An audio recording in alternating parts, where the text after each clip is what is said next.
tell me I'm awesome, yeah. Hot like fire on the pan. If you wanna touch my please use caution. Cold like 0 degrees. I'm out the cage, gotta let out the beast. Revolutionary, gotta let out the streets. Locked in a cage, I'ma let out the sheets. You came for one man, forget my peace. You take the west side, take on the east. I'ma put him in the cage, never let out the. Yeah, I hear him chat to the noise. Move too quick, can't stop for the talking. I hear him chat with the boys. Man so tough, but mans keep walking, yeah. Just too sharp with the prize. Right girls, let her tell me I'm awesome, yeah. Hot like fire on the pan. If you wanna touch me, please use caution. Stop that. Stop that. Stop that. Le Batard is out this week. He is out in L.A. He is covering the L.A. Clippers for us. We'll check in with him throughout the week. But we are here. We are coming off a big football weekend. We got a lot coming up this week. It's the lazy river, and there are 2 rules to this lazy river, Greg. Number 1, have fun.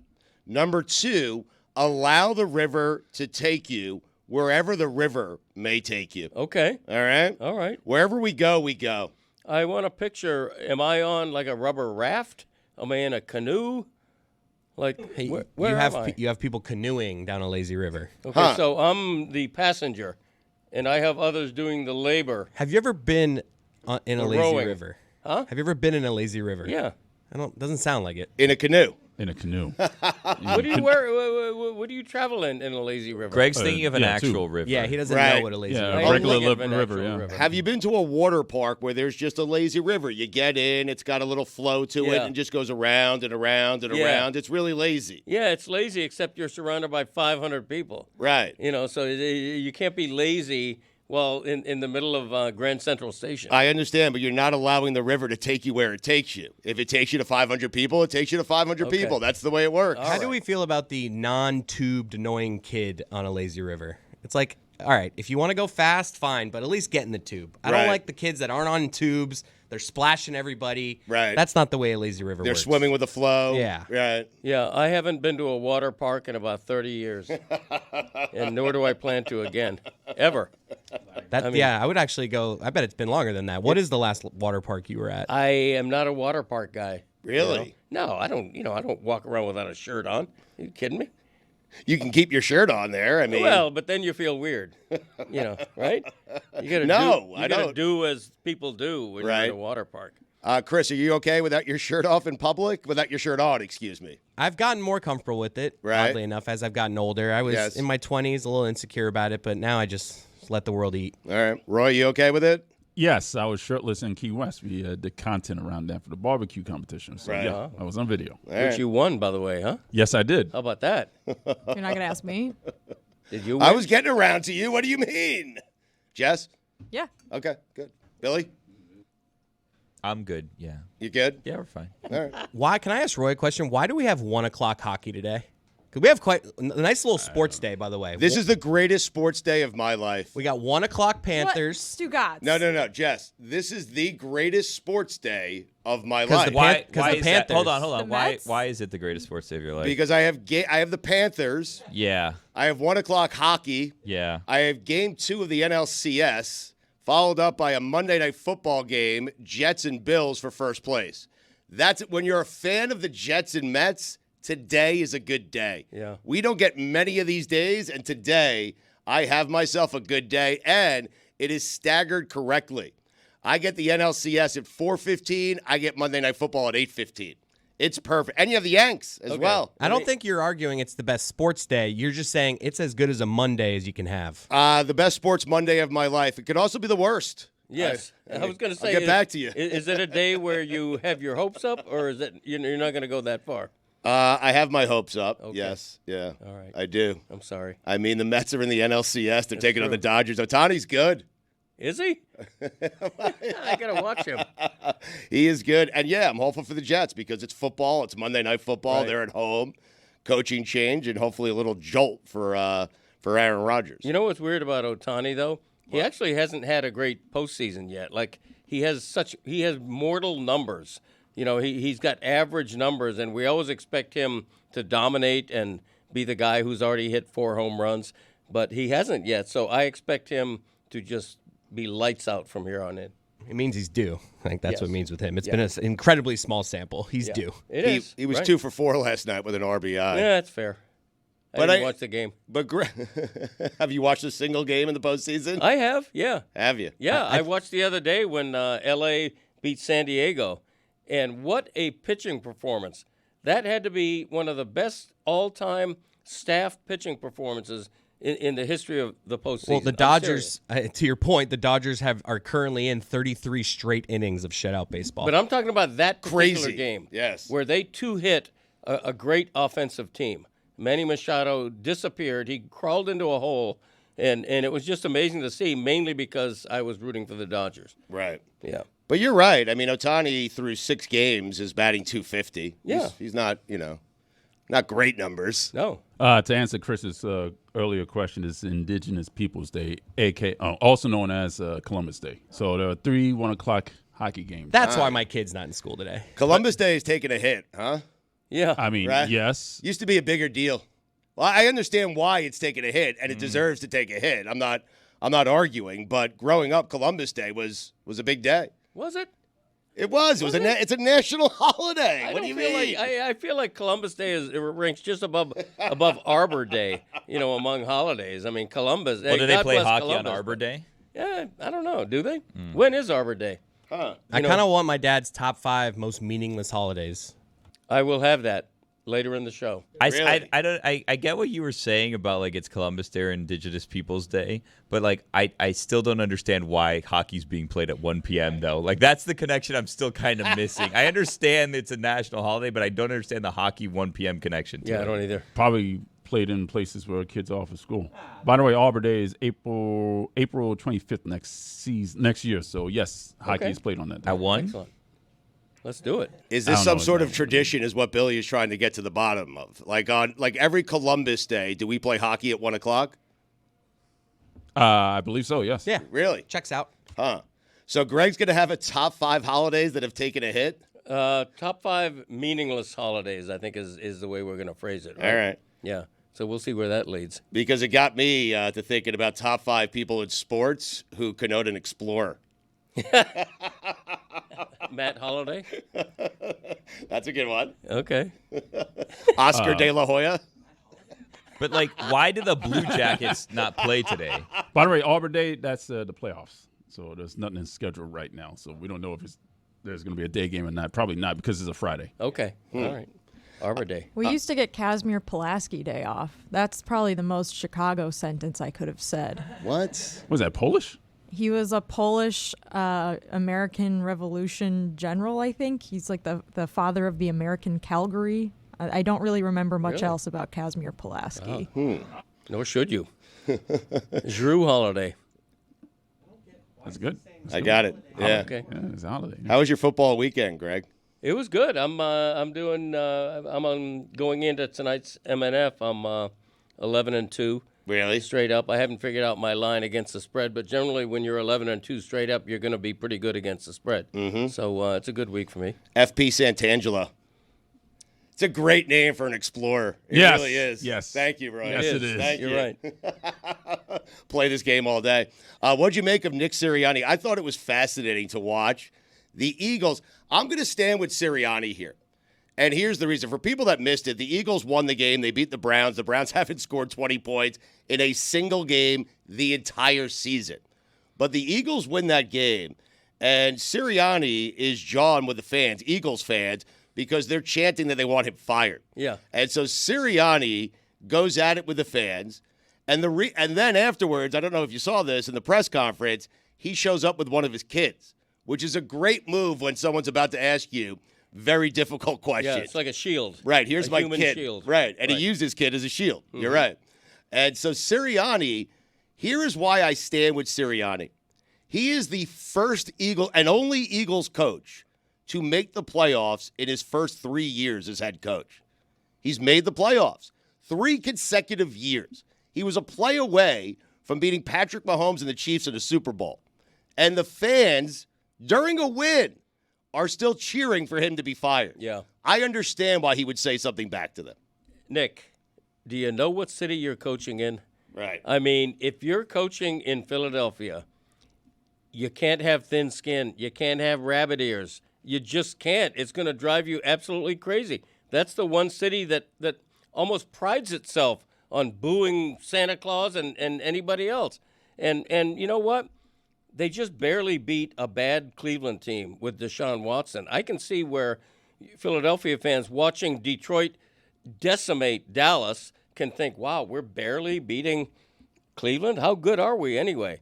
But Philly fans, he could be in the Super Bowl, and if they punt on the first series, he'll hear somebody booing. How about you just don't act emotional? How about you act like a leader of men and you let the fans heckle you and you won the game? It's just not a good look. Like, I get it. In theory, everything he's saying is justified. Like, they won. He's been getting crap from the fans. But be the bigger person. Like, you're the number one person in this organization, right? And you're just letting little hecklers get to you. It's just not. While I see both sides of this. While like the Chris, like, you know, the fun rabble rouser guy, I get it. It's fun. Yell at the fans. But then it's like, leader of men, like, what are you doing? It's just a terrible look. Right. Placido Polanco. Oh, that's a good one. Taylor suggested that one. That is a good one. That's Fernando Valenzuela. Oh. How about that? How about that? Yeah. Placido Polanco sounds like an opera singer as well. Billy, how do you feel about Sirianni? Because that's Nick Sirianni. You want him to change? I mean, he's being heckled. And so I don't see why he can't say something to the fans without receiving the blowback that he's getting. He has to be the bigger man. I mean, in that city, he has to be the bigger man. Yeah, if he wants to keep his job, he beat a 1-5 team now. Like, it wasn't an impressive win. He barely beat the Browns. Right. But you're discounting the first 3 seasons, aren't we? I mean, no, we're just saying don't argue with fans. I mean, really it's all not we're saying. okay. No, it's not just that. It was a home game. Like, it wasn't like he was on the road and he was screaming at the fans. Opposing fans were heckling him. Like, this was a home game. Right. So he's screaming at his fans. Well, he's doing what he's supposed to be doing, which is beating a terrible team, and he's acting like he just won the Super Bowl, and he has all these doubters and haters and all this stuff. And it's like, no, buddy, like, you haven't been very good since the Super Bowl. Is it possible that he and the fans are all perfect for each other in this city? That's it. As she says that, he kind of is the Philadelphia version of a coach. He is the fan that would sit in the stands and yell at the coach to be fired after 3 consecutive playoff appearances and then beating the Browns. Yeah. He is that guy. I'm coming around on this. So he knows that guy, and he decided to yell at that guy because he's yelling at himself. Yeah, he's got a great Right. Philly name, Nick Sirianni. He does have the name. But there's a way to respond to fans in maybe a humorous way. You know, look at the fans who are booing you after a win, and you say, I really apologize for winning today. You know, I mean, there's a way to handle it without coming off. That would have gone over better. As being sent. You know what? You have to do that. That's how I would handle it. I would look right at a fan who's booing me and say, I apologize for winning. We should do that on the Greg Cody Show. We'll have like somebody who tweeted mean things and bring them on. Right. Fine. It is a good point, though. I mean, you make your point by saying, I'm winning. Yeah. Point to the scoreboard. Right. Offense doesn't look the same, though, this year. No, Hurts has not been great.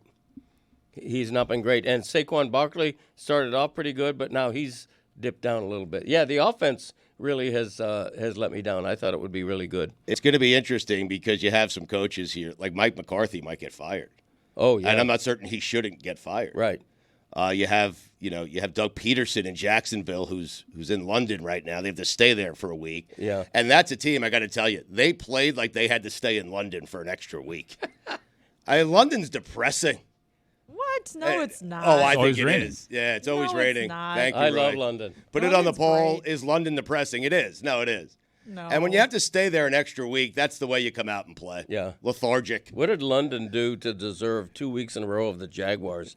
I mean, poor London. Give them a real game. Give them a real team. You see, that's a problem with playing games in London. Yeah. They don't know American football that well, so Right. they're thrilled to get anybody. Oh, okay, now come on. Hold on. Let Let him hear go. this out. Yeah, Let's hear see him where out. this is going. All All right, let him cook. Yes. I mean, Let him burn the food. Did you say I agree with that? You said it. No, I think he was saying he did do that. He agreed with himself. Right. I think what he was saying is they'll take any football in any Yes. form, right? Thank you. Even bad football. I mean, they're that desperate. That's what you said, right? Yeah, they right. do their research. You know, I saw some Londoners, wearing the Trevor Lawrence, California surfer wig and all that. So they do their research, but they don't know. They don't know that Jacksonville's an underperforming team, that Trevor Lawrence was grossly overpaid and hasn't lived up to it, that they're not very, they don't know all that. It's so disrespectful. It's like as if like when a Premier League comes from overseas to over here, we're like, we don't know who these teams are. Like, no, we know Man United are the good team. Like, people that follow sports over there know who the good teams are. Okay, name 3 Man U players. Well, first of all, I'm not going to take a quiz. Okay. That's what I'm saying, though. He got you, Greg. Yeah. One of my buddies who's been on our F1 podcast a lot, his name's Spanners. He hosts a F1 show in the UK. He went to his first NFL game last weekend, to the Vikings game, and he messaged me beforehand and was like, "I'm going to my first NFL game. How does football work? How do they play football?" And I was like, "Oh God, Right. I don't know how to start. Like, there's a pointy ball. Just go. You'll have fun. Don't worry about it." Yeah, have a couple of beers. Don't worry about it. Do you think they're excited for Jacksonville Patriots? Oh, my God. See, that's the other thing. In London, they still think the Patriots are good. Yeah. No, they think- don't. No, Yeah. they do. They Where's think Tom Belichick? Brady's playing. They still think been up Brady's there on that. playing. Yeah, Right, where's yes, Brady? Yeah. No, Where's they Belichick? haven't thought the Patriots are good since like the 1700s. I think that they know the Patriots are going to lose. That is true. Where's Tom Brady? Where's Belichick? Blimey. No, Blimey. They don't really say blimey. I'm getting carried away with my Australia? stereotypes. You made that right up? now. I mean, Yeah. No. Well, there was the line. We I mean, found they it. They used to say blimey, but they don't anymore. I think they still do. Like, bloody hell. Jean Sebastian Jaguar, explorer, What a gesundheit. What do you mean? What are you saying? explorer name. Okay. I got it, Roy. Thank you. Keep up there, Greg. I know. Did he sorry. say good He said Gazuta. I'm out of breath. I've been talking a lot. Not Right. you. You have talked more today than you talk on, a normal day that you're I in know. here. I really have. I'm spending all my my words. Right. My grandmother Nellie used to say. Here we go. When I was I love talking it. too Just much. let him go. It's a lazy river, guys. I mean, When I Yeah, was have fun, talking too yeah. much as a kid, takes you to Nelly, it takes you to Nelly. she would say, "In your life, you only get so many words." Really? So you're using, and that was her way of saying, "Shut up already." So that Right. I'll never forgotten that. Right. There's Where an do you Eddie think- Murphy movie. Where do you think you're by in terms of your words? Also, does the written word count? Because you chose a profession in which Yeah. you may be. Cheat code. Yeah, I would be silenced by now if the written word counted. Okay, good. But how many words do we say in an average day? I'd like to figure that I'll out. look that up. Times 70 years. If I'm on the schedule here, probably 1 million. If I'm not, like 2. What do you imagine it is? I'm looking it up right Okay, I would say 5,000 words a day. now. That seems like a lot. The average person speaks approximately 16,000 words a day. Wow. 16,000? But that's Yeah, not but including podcasts. I would also assume though that like it's not 16,000 different words, right? Like the same words count. No, like when I'm home Right. and not at work, the only words I'm saying are like, "Do you want to go on a walk? Do you need to go, nice doggy?" Okay. Is nice doggy like pee-pee? Yeah. Talking to Lee that way? Actually, yes. Actually, yes. Do you want to go on a walk? Lee and I do have a disagreement about what we call like the dog going to the bath. Do you have like a name for taking Jumpin' Charlie out for number 1 or number Yes, 2? yeah. What do you say? Well, it's sort of embarrassing, but I'm big into alliteration. So when I'm taking him out, I say, "Go pee-pee, go potty, go poop." What? Yeah. I say to Charlie, have to "Go say it pee-pee, like go that? potty, go poop." Right. Because I'm into alliteration. He hears that, and he knows I got to go in the backyard and squat. Right.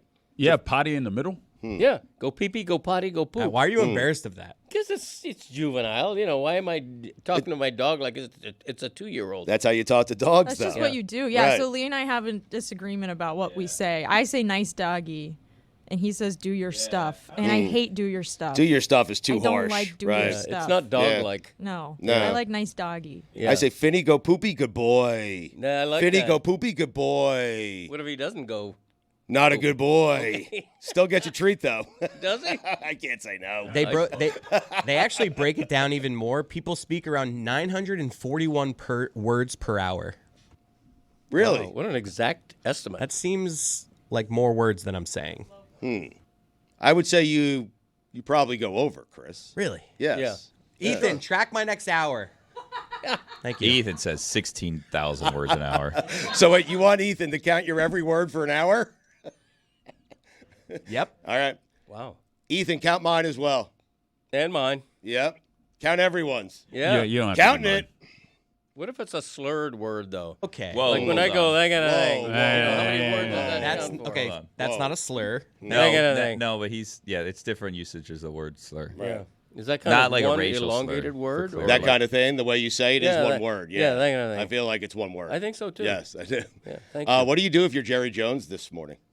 You know, you act like you're not thinking of firing anybody, and you publicly give McCarthy one more, flaccid vote of confidence when in the background you're going, this ain't working.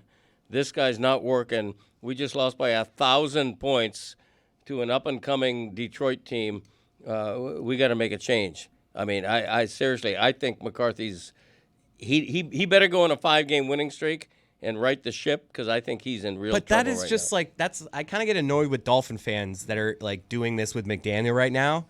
They're so injured on defense. Yes. Oh, like, yeah. How are they The supposed Cowboys to win? are. Yes. Right, yes. Like, so it's just like Mike McCarthy when his team was healthy last season, good enough coach. But when his entire defense is injured, he's not going to win as much. Yeah, when Mike McDaniel loses his quarterback, it's not going to look the same. Like, I get you got to make the adjustments. You got to play with what you have. But just to be like Mike McCarthy, not as good a coach as he was a few weeks ago, when they couldn't be more injured on defense. Right. But if you're looking at next coach fired odds, which come out every week, how macabre, you see McCarthy up there. You don't see McDaniel. Everybody realizes that when you're missing Tua, you're not the same team, let alone the defensive injuries. But talk about a Pyrrhic victory, Detroit winning the way they won, and losing Aiden Hutchinson. It was such a gruesome leg. He's their best defensive player by far, right? He's like a T.J. Watt. He's their best player probably on the team, let alone defense. And what a gruesome leg injury. He's out the whole season and probably into next year. It's just terrible. The next 5 games for the Cowboys are the 49ers, Falcons, Eagles, Texans, Commanders. Wow. It's probably more likely that That's he's a loss. it's That's a probably loss. more likely he's 5 not the losses. coach after 5 games Yeah. than he's won 5 straight. That's a tough run. Yeah. Do you guys see it was Jerry Jones' birthday yesterday too? Yeah. And also, did you guys see 82. that? You know how like Doesn't look a day the over 104. I was actually surprised how young he was. I thought he was way older than 82. He's an old 82. He's a very old 82. High mileage. The AT&T Stadium sun coming straight into the window, like in Dak Prescott's eyes on that one drive. I found out yesterday they apparently have curtains that cover that window. What? And they don't use them during NFL games. Did you guys know this? No. Apparently No. they have curtains. The Dolphins do this better than anyone, affecting like it's like a petri dish. Their stadium is designed like it's just like the sun is only on the opposing Yeah, sideline. it's The, great. Right. the Perfect. Cowboys seem to be affecting their players as well. It's like if Really? you're gonna do this, if you're gonna be blinding people, it needs to be the opposing team here. We need to close those shades when Dak's on the field, and then the shades open up when the other team's on the field. Something. Here's another reason Jerry Jones is in a bad mood this season. He's seeing Washington rising like a phoenix. He's seeing Jaden Daniels, potentially a star quarterback, and Washington's pretty good now. And all of a sudden, a team he could count on beating twice a year is probably better than he is right now, let alone Philadelphia. Washington coming on like they are. Jerry Jones right now is beside himself. He's got to do something. Well, what should he do? Because his only option is to fire Mike McCarthy. He's stuck with Dak Prescott. He's stuck with the guys that he has. He signed most of them to big deals. It's why he said he couldn't afford Derrick Henry Right. During the offseason. He had to pay his guys. Yep. Mike McCarthy has not won a playoff game as the Dallas Cowboys head coach. Lost to the Packers at home last year. Right. The only thing he can do is get rid of McCarthy and hire one of these big-name coaches that is out there. Yeah, you know? the problem is their running game has been awful, but when you have Dak Prescott, this has got to be the way Jerry Jones is thinking. I have Dak Prescott and CeeDee Lamb, possibly the best receiver in football. How can I not score 10 points in a game? You know, I mean, the defense is one thing, the decimated defense giving up that many points, but offensively, how can I score 9 points with the offense I've got? Right. It's perplexing. Yeah. And so it seems like they need a jolt, and they kind of bailed on Mike McCarthy. That's what it seems like. I just don't get if you have Mike Vrabel is out there, and Bill Belichick is out there. These aren't like two normal coaches. Right. These are two great coaches, and one of them is the greatest coach in the history of the sport. Yeah. These teams, it should be a race to get to Bill Belichick. Yeah. You should fire your coach yesterday to get to Yeah. Belichick. Right.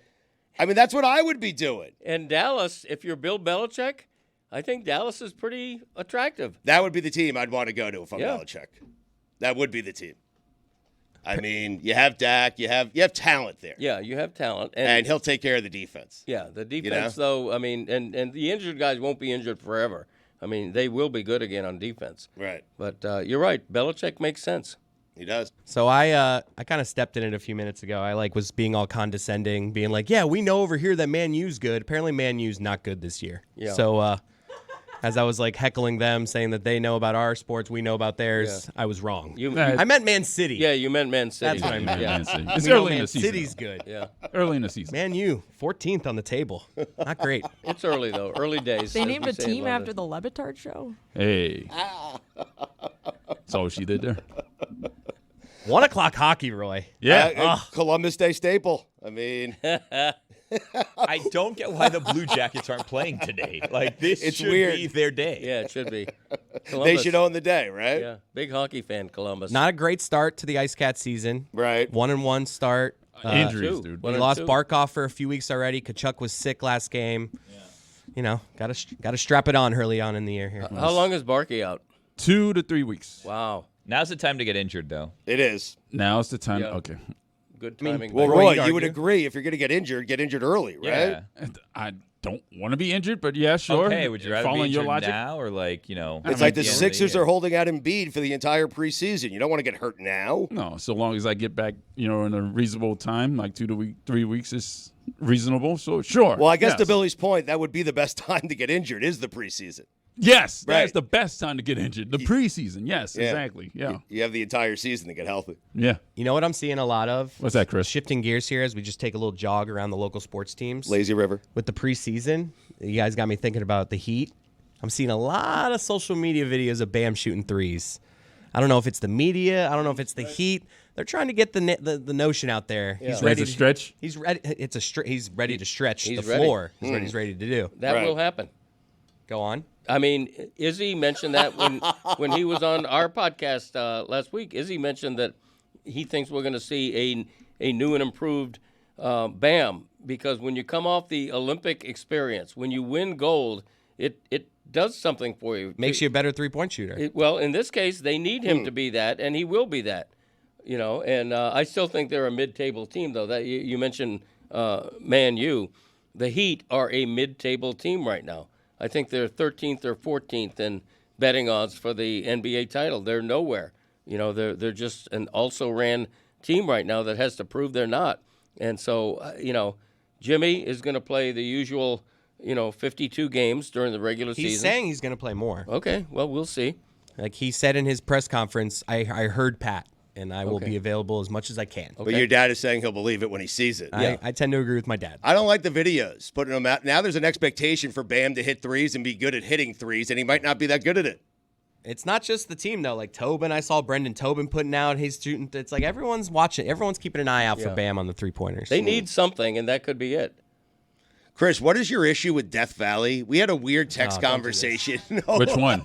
No, don't even start with this. No, we had the oddest conversation. It was me, Taylor, and Chris usually does not text me on the weekends, but he was watching College Game Day because I was also watching College Game Day, and someone brought up Death Valley Which and one? And how tricky it is, LSU. Thank you. Okay. And how tricky it is to play there at night, and Chris took exception to it. See, that's the context is that I need here. I'm not going after the actual stats of how dominant they are at night. I learned from Taylor. I mean, God, he was annoying. As soon as I texted him that, I got every stat ever invented about LSU at night.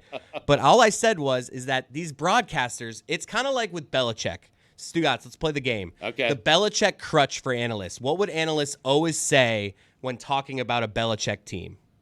Well prepared. Well prepared. Yes. It's but more specific. They're going to take something away. What's Belichick going to take away? You can't. Your best thing, your They strength. would never. Yes. You could not hear a game broken down about the Patriots without somebody saying that. And I feel like that's the way we are with LSU night games. It's just I heard it like 15 different people. If you're talking about the LSU game, LSU at night, Yeah. LSU at night, and all I said to Stugotz was, if Ole Miss wins this game, enough with LSU at night. Right. Right. And they didn't win.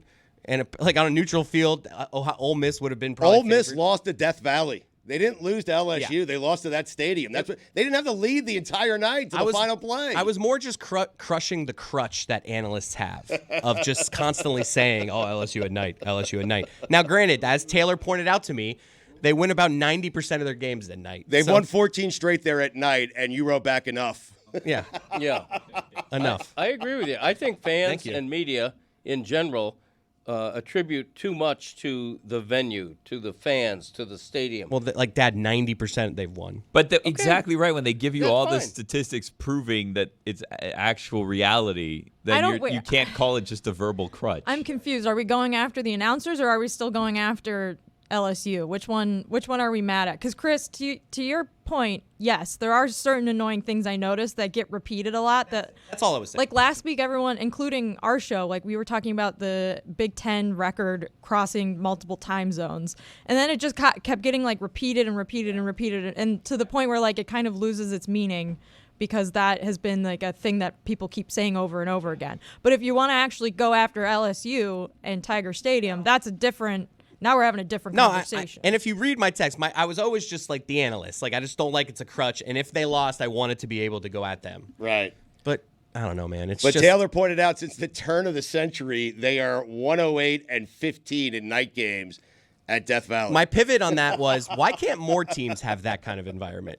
Like if you can't just like invent it overnight. Like this was also LSU's 100-year at Tiger Stadium like anniversary game. This like there were a ton of alumni back at the stadium this week. Is it how hammered they get though? Like what's the difference? Because there's a lot of SEC enthusiasm. Every SEC most SEC schools you get an intensity. Like Ole Miss has a crazy fan base. Like there's a bunch of good fan bases. Mississippi State. Right, you're right. There's a bunch of good fan bases, and there's also some that are just like Yes, it's the alcohol. that crazy and exciting that it sets them apart a little bit. And I think that everyone that's been to a night game at LSU would tell you like it's a pretty crazy environment to play at. And LSU also like credit to their crowd because it looked like when Ole Miss had a chance at the end of the game in regulation and also in overtime to actually win that game, they were completely unorganized on offense. And I think you could probably say that the stadium atmosphere had something to do with that. I think that you could use a stat like that from any good program. Like I'm sure Alabama's record in home night games is fantastic, and Notre Dame's probably is too. I don't know. But I was watching the Ohio State-Oregon game. Great game. Like 8 lead changes. And after Oregon wins, the announcers are like, nobody gives Oregon's crowd credit, but what a stadium to play in. What a dynamic atmosphere just because they won. Right. It wasn't the stadium that won that game. It wasn't the fans. Ugly uniforms, by the way. It was the team. They're pretty good.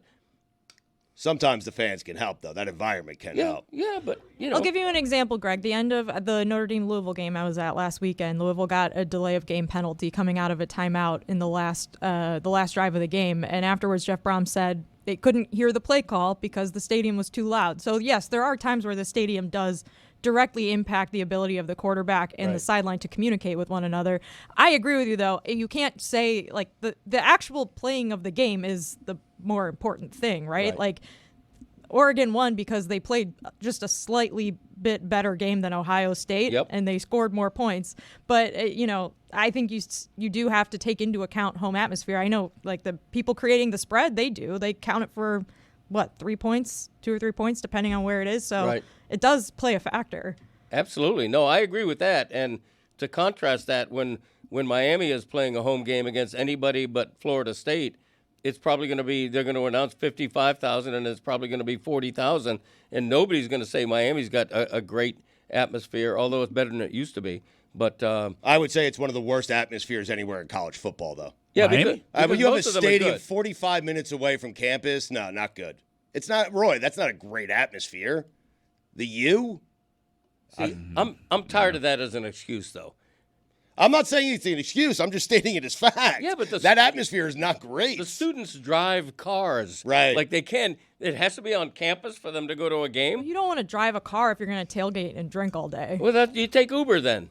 It costs like $100 to Uber from Coral Gables. You are talking One as way. a guy They're going who's, to a private university in Coral Gables. They have the money. you- Mom and Dad have the money. Have you ever attended Hard Rock Stadium as a fan? Like you're Yes. speaking like someone who hasn't. No, I have. I have. What's your point? Like, what do you mean? I think Hard Rock is a stadium that can be great. Like, I think the atmosphere at times It's a beautiful has stadium. been really, Yes. really great. But, like, Right. week in and week out, maybe it's not Yes. comparable It's to vibes though. Like the vibes on if you- LSU's campus. If you see Lucy out at these things, like they're panning around to that Oregon Stadium, and like the look on her face, like it's just, She said Oregon was the greatest experience of her life. yeah, it's just different. College football experience of her life. You know, a pet peeve of mine, though, is when fans complain about how far the stadium is from them. It's a NIMBY thing, not in my backyard. You don't want the stadium to be too close to your house, but you don't want it to be too far from your house. Marlins don't draw flies. They draw 12,000 people a game. It's not the location of the stadium. It's that they're not winning and they're not spending. So I don't want to hear an excuse from football fans. Oh, it's off campus. I don't want to drive 10 whole miles to see my 6-0 number 6 ranked team play. Baloney. But, Greg, it's 10 miles in Miami. That's a 2-hour drive. Well, How long was your commute into work today? That was well said. It was like an hour and 45 minutes. That's ridiculous. It was bad, right? Yeah. I mean, I told Le Batard years ago he should build me a separate ramp Right. that would allow me alone. How's that going? Yeah, it hasn't happened yet. I thought the whole Meadowlark money thing would get that done, but it's been a disappointment. So it's the greatest Monday in my sports life because I have the Mets and I have the Jets and I guess 1 o'clock hockey and you could throw in the Yankees. It is also Hank Azaria's greatest sports day in his life. He is a Mets and a Jets fan, and he's going to join us next. All right, a very exciting sports day is upon us, well, upon me and Hank Azaria, who will join us in a second. But I have piqued Greg Cody's curiosity because I informed him that our friend Hank has started a Bruce Springsteen cover band, and you are glued to your computer looking things up. Super exciting. I'm a big Bruce fan. I love the idea of a cover band. I love the name of the cover band, Hank Azaria and the Easy Street Band. Perfect. I'm sure they slay live, in person, Right. public performance, and I can't wait to hear them. Chris, I was just as surprised as you were that your dad used the word slay. Yeah, I don't know what he's doing there. Next is mid. Right. Hank joins us now. Hank, whose idea was it for the Bruce Springsteen cover band? Hello. Hello. Yo, Stugotz. How are you, Hank? I'm good. How you doing? I'm doing good. We were discussing the Bruce Springsteen cover band that you have put together, and I'm wondering whose idea, like, how did that come to fruition here, Frank? Frank? Frank. That's great. I'm going to call you Frank for the rest of the time. He Go looks ahead. like a Frank. He does look like a Frank. Yeah. Well, Shroomgotts. I turned 60. Yeah. I had mixed feelings about it. I love imitating Bruce. I've been imitating the way Bruce talks since I was 15. I thought, let me sing some songs as Bruce, surprise my party guests, cheer myself up. And it went so well that we became a cover band, and we raised money for charity doing it. We're known as Frank Azaria and the Easy Street Band. I knew that would come back to haunt me. Oh, yeah, you're never living that down. Now, sadly, by the way, I have 2 minutes. I'm so sorry. I was supposed to be on a while ago, so I basically have enough time to say, let's go Jets, let's go Mets. And we'll be at Brooklyn Bowl in New York if your guys are in New York. November 8th, come see us. Excellent. Hank, this has the chance to be the best day of our lives, also has the chance to be the worst day of our lives. How do you feel right now? How do you think it's going to go for you? I feel like yin and yang. In general, I feel optimistic about the Mets because I like their ownership and their GM. So this is all house money. So even if the Dodgers sweep the Mets, I still feel kind of good in general, right? And the Jets, I feel like, they can. I'm kind of optimistic about this year. I think Rodgers always starts slow. They'll play better. They may make the playoffs, but I don't feel good about them as an organization because I'd be loony to feel that way about them. What did you think of the Jets canning their coach? I feel like it can't hurt. I mean, on the penalties alone, I wanted him gone for 2 years. What is with that? And now that the rest of the team is a little more buttoned up, it just jumps out. It's like, what year of your coaching tenure are we going to address stupid penalties? And maybe, this is the kind of shakeup that, Rodgers and whoever is the coach of the team, that's just what we're doing. Their defense seems good under Albrecht, so let's just see what happens. I know you have to run. If you could only choose one team to win today, Jets or Mets, you're choosing who? Mets, because like I say, oh really? They're in a championship run. I want to see them. How often do you get this Jets? The Jets are just like this lost cause that for some reason I'm attached to. Right. I'll tell you, the only reason I asked that is because I've seen the Mets win a World Series. I can't recall the last time I saw the Jets in first place. Yeah, but if this were the NFC Championship game, I'd probably be pulling for the Jets. Right. But it ain't, Stugotz. Right. Yeah. They'd be in the AFC Championship game, Frank. And pardon me. Yeah, AFC Championship. All right, promote where you're going to be again one more time. We appreciate you joining us. Brooklyn Bowl, November 8th. Easy Street Band featuring Frank Azaria on vocals. All right, I miss you, buddy. I'm going to come check out a concert. Take care, man. Please do. Good to talk to you ever briefly. I'll come back and whine more at another time. Let's see how tonight goes, and then perhaps we'll have you back tomorrow. Thank you, Hank. Yeah, go Jets, go Mets. I want 2 victories tonight. That's what I want. All right, selfish. Okay. All right. And unrealistic. See you, buddy. You love the idea of starting a cover band. No, you guys are all going to call man. BS on me with the Mets and the Jets. Why? No, if you attended the DraftKings- concert is what I'm calling BS. No, that's what I'm saying. I'm with Roy. Okay. If we were going to do DraftKings odds on you attending a Hank Azaria concert, I would go just for Hank. At the Brooklyn Bowl. You never going is like minus 800. I don't understand why you keep saying this could be one of the best days of your life. Like it's Billy, I'm a it's fan week- of the Mets and the Jets. Yeah, but it's like week have 6 kids. of the NFL. This Sports is not life. a super meaningful game for the Jets. It's a game for first place. Like we don't Of week 6 I know- of the season. I know, but it's beating Buffalo. It's beating Josh Allen. It's Monday night. It's Aaron Rodgers. If they're going to do that, he's likely going to have a big game. But it's week 6. You're I know. not winning the division today. Of You're the- not clinching. Of the teams that I root for, the one I want to see win the most, because I haven't seen them win yet, is the Jets. Yeah, but you're doing like it's a regular season game. I It's know, week 6. but it's a game for first place. And it's game 2 of the NLCS. Right. They're down 0-1 though, so the it's fact far that you bigger. asked that Come home for question, 3. it's so clearly a Mets victory that you need more than a Jets victory today. Even if you want the Jets to win more in the playoffs, like Right. this is such a big game for the Mets.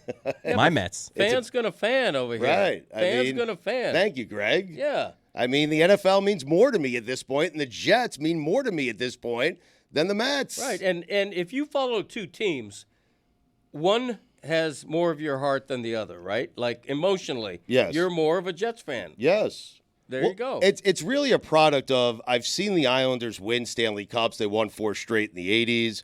I've seen the Knicks have some success, although I haven't seen them win a championship. But the Riley years were fantastic. I've had nothing with the Jets. I had 2 years with Mark Sanchez. That's it. Well, I had that one other year with Vinny Testaverde up 14-0. Yeah. Or it's a 10-0 at halftime of the AFC Championship game, and they blew it in the second half, didn't go to the Super Bowl. I've had precious few moments with this football team. We got Aaron Rodgers 2 years ago. I've been waiting for this game, a game at home, national platform, Monday Night Football against Josh Allen with a new coach. I have been waiting for this moment since Aaron Rodgers has arrived in New York, and so I'm excited for it. How did that come to fruition here, Frank? Thank you. You're welcome. It was the fruition. It was already, the F was already there, and he looks like a Frank. I'm He serious. looks like a Frank. Yeah. put it on the poll. Does Hank look like a Frank? If you're gonna call him Looks like anything a but Henry. Hank, he's a Frank. Frank Azaria. He's probably got a brother named Frank. You think? Yeah, absolutely. Just because they rhyme? Franks and Hanks go together. Really? Yeah, His name is Henry. yeah. Hank. You think there's a Hank Sinatra out there somewhere? Yeah, Really? I do. Really? Frank's lesser known brother. A Frank Aaron? Yeah. What is it about celebrities? Whenever you have their siblings' name rhyme with their name, it's funny.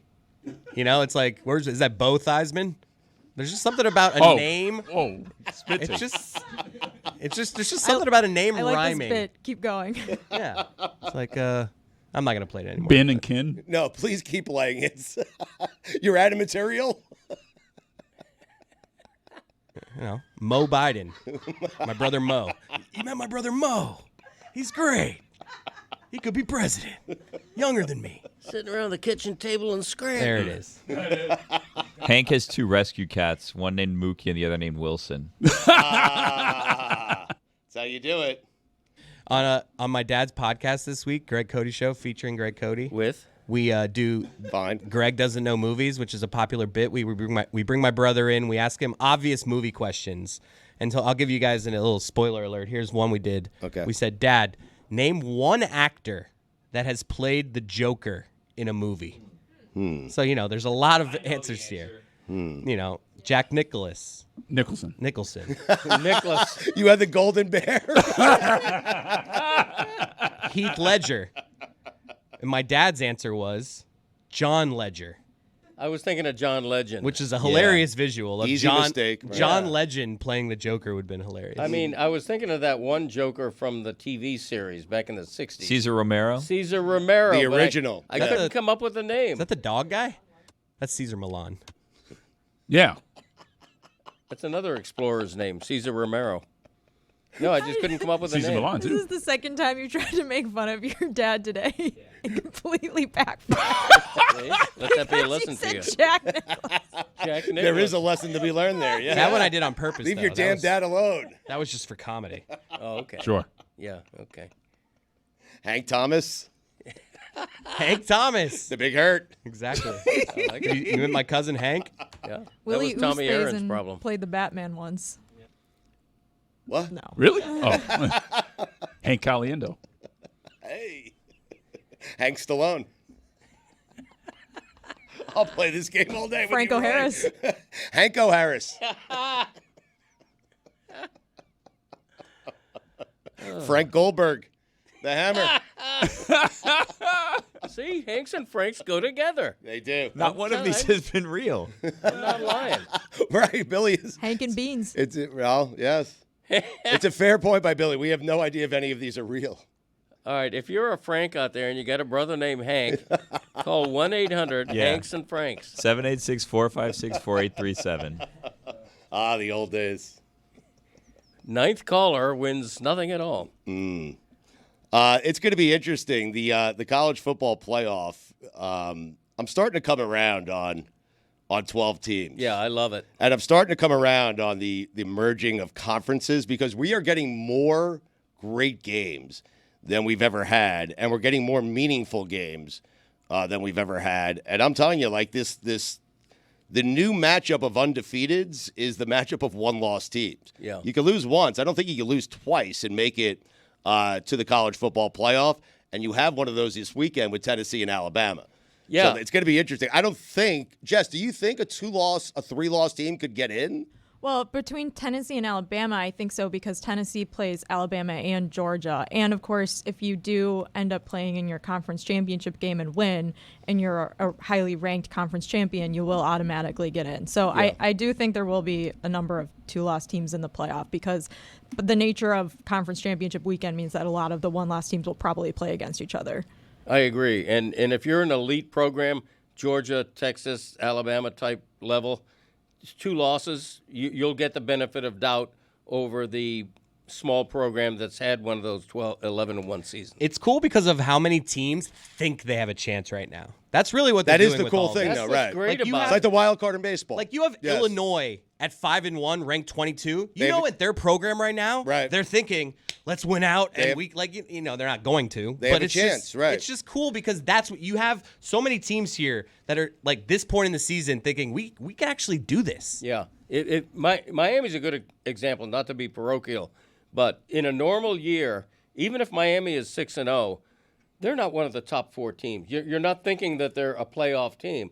Now you certainly are, and they could lose to Louisville in their next game, and you're still thinking, all right, they're not out of it. They still have a chance to be top 12. But the ACC team, like they could always win their conference to get in. So like, Right. even if they lost to Louisville in the 4-team, they could still say we win the conference we're in. Like I don't really. But you still have to win. You still have to be one of the top 2 teams in your conference to play in the conference championship. So it's like the conference matchups are still super important to win because you don't want like a SMU or someone to like slip past you and get a chance to play in that game. Because I do think with the ACC and possibly even the Big 12 this year, it will be interesting to see what happens to the conference championship losers if the committee is going to favorite like a 3-loss SEC team that doesn't play in their conference championship game versus the loser of the ACC or Big 12 championship, and like how they compare and contrast ranked wins versus losses, et cetera, et cetera. So I think it's really important for Miami to win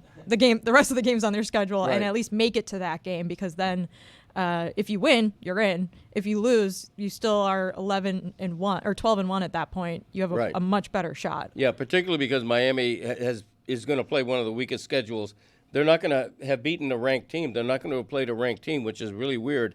But I saw some graphic that Mike tweeted out that the Canes are like second in strength of schedule right now or something. I got to look this up. This tweet that Mike put out. It was something. Let me get back to you. Well, Florida's done better since that opening loss. Like Florida has. They've played better. Yes. Florida has improved their strength of schedule. They did totally blow it against Tennessee this past weekend. Right. That was a game that they had. But I think Christopher's point was the exact point. It's more teams having a chance this late in the season.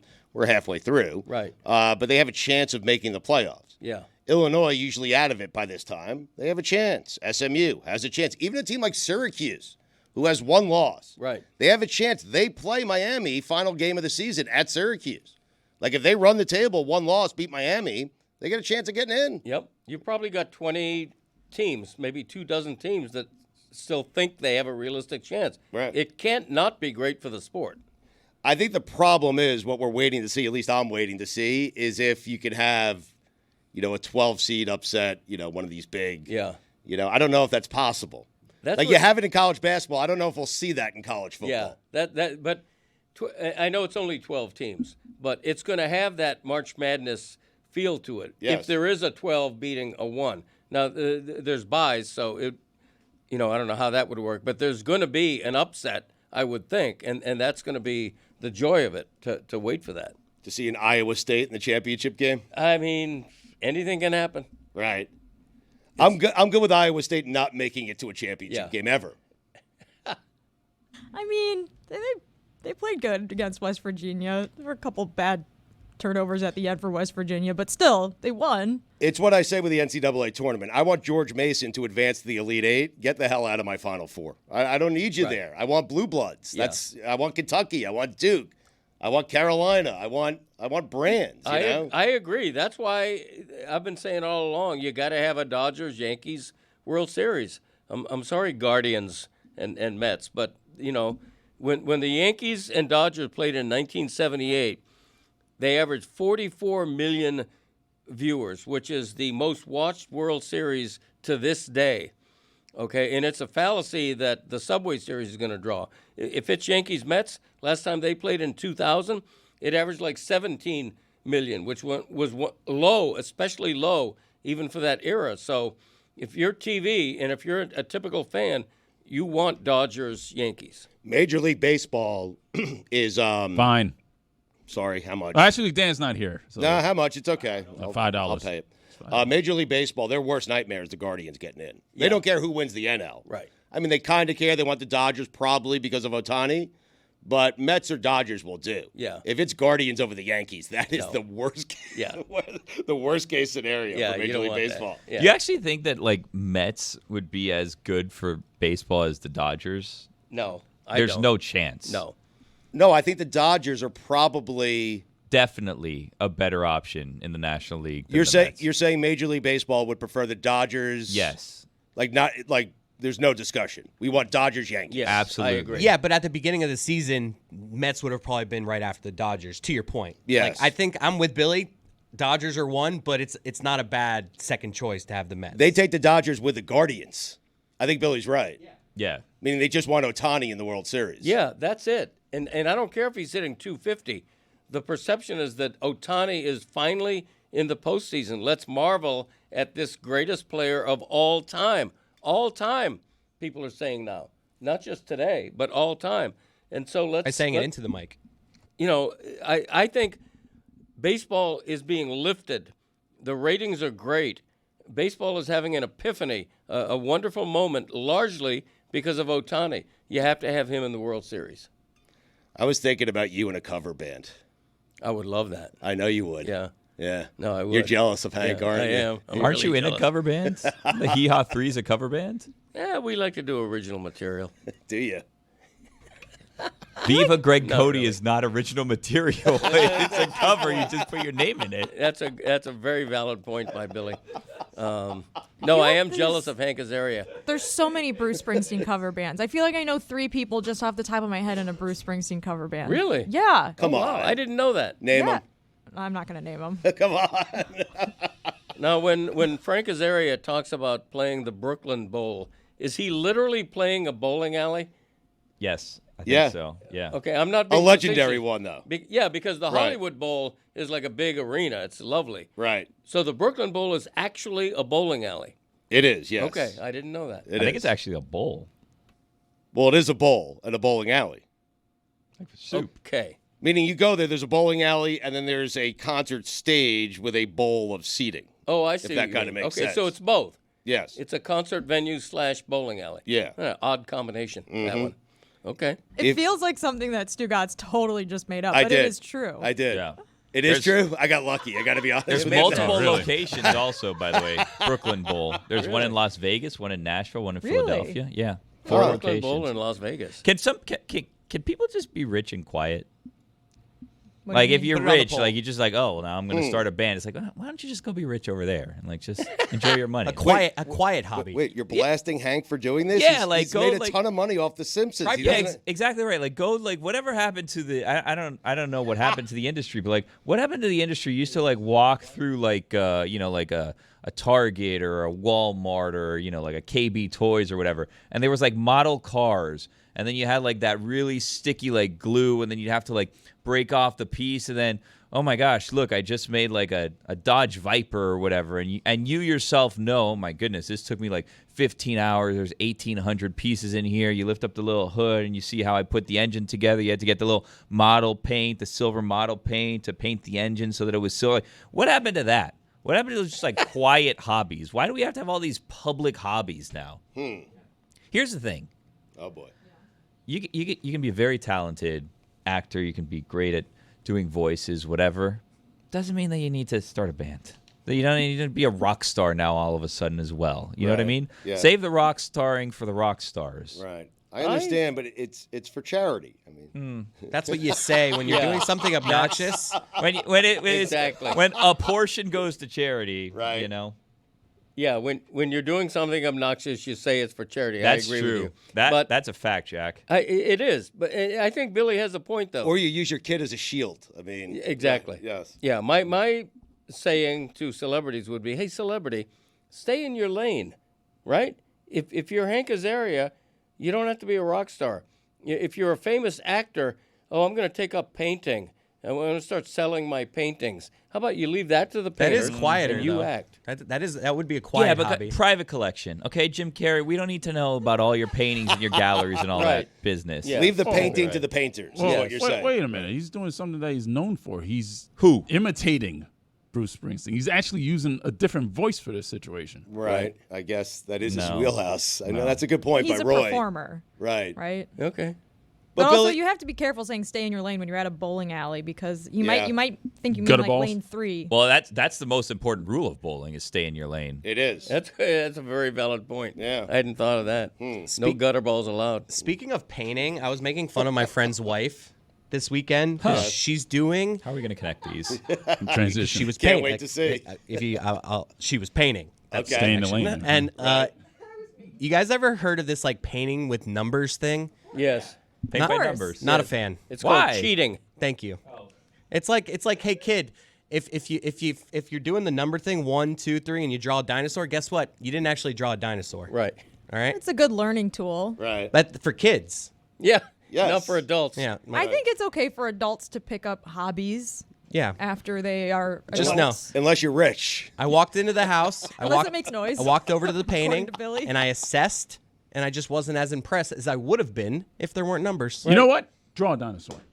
Go ahead and do it. I won't. I can't draw. I'm not saying I can draw. I'm just saying I feel like if you're painting with He's numbers. acknowledging he can't draw. He's saying he doesn't want the numbers. It's like steroids. It's a shortcut. Yeah. When It's you're a gap. painting by Right. numbers. The numbers Yeah. are steroids. Greenies. What It's if a you? shortcut. What if like back in It's the an day, enhancer. I mean, classical artists painted with a model? Is that cheating too? Like, why don't you just know what a nude woman looks like?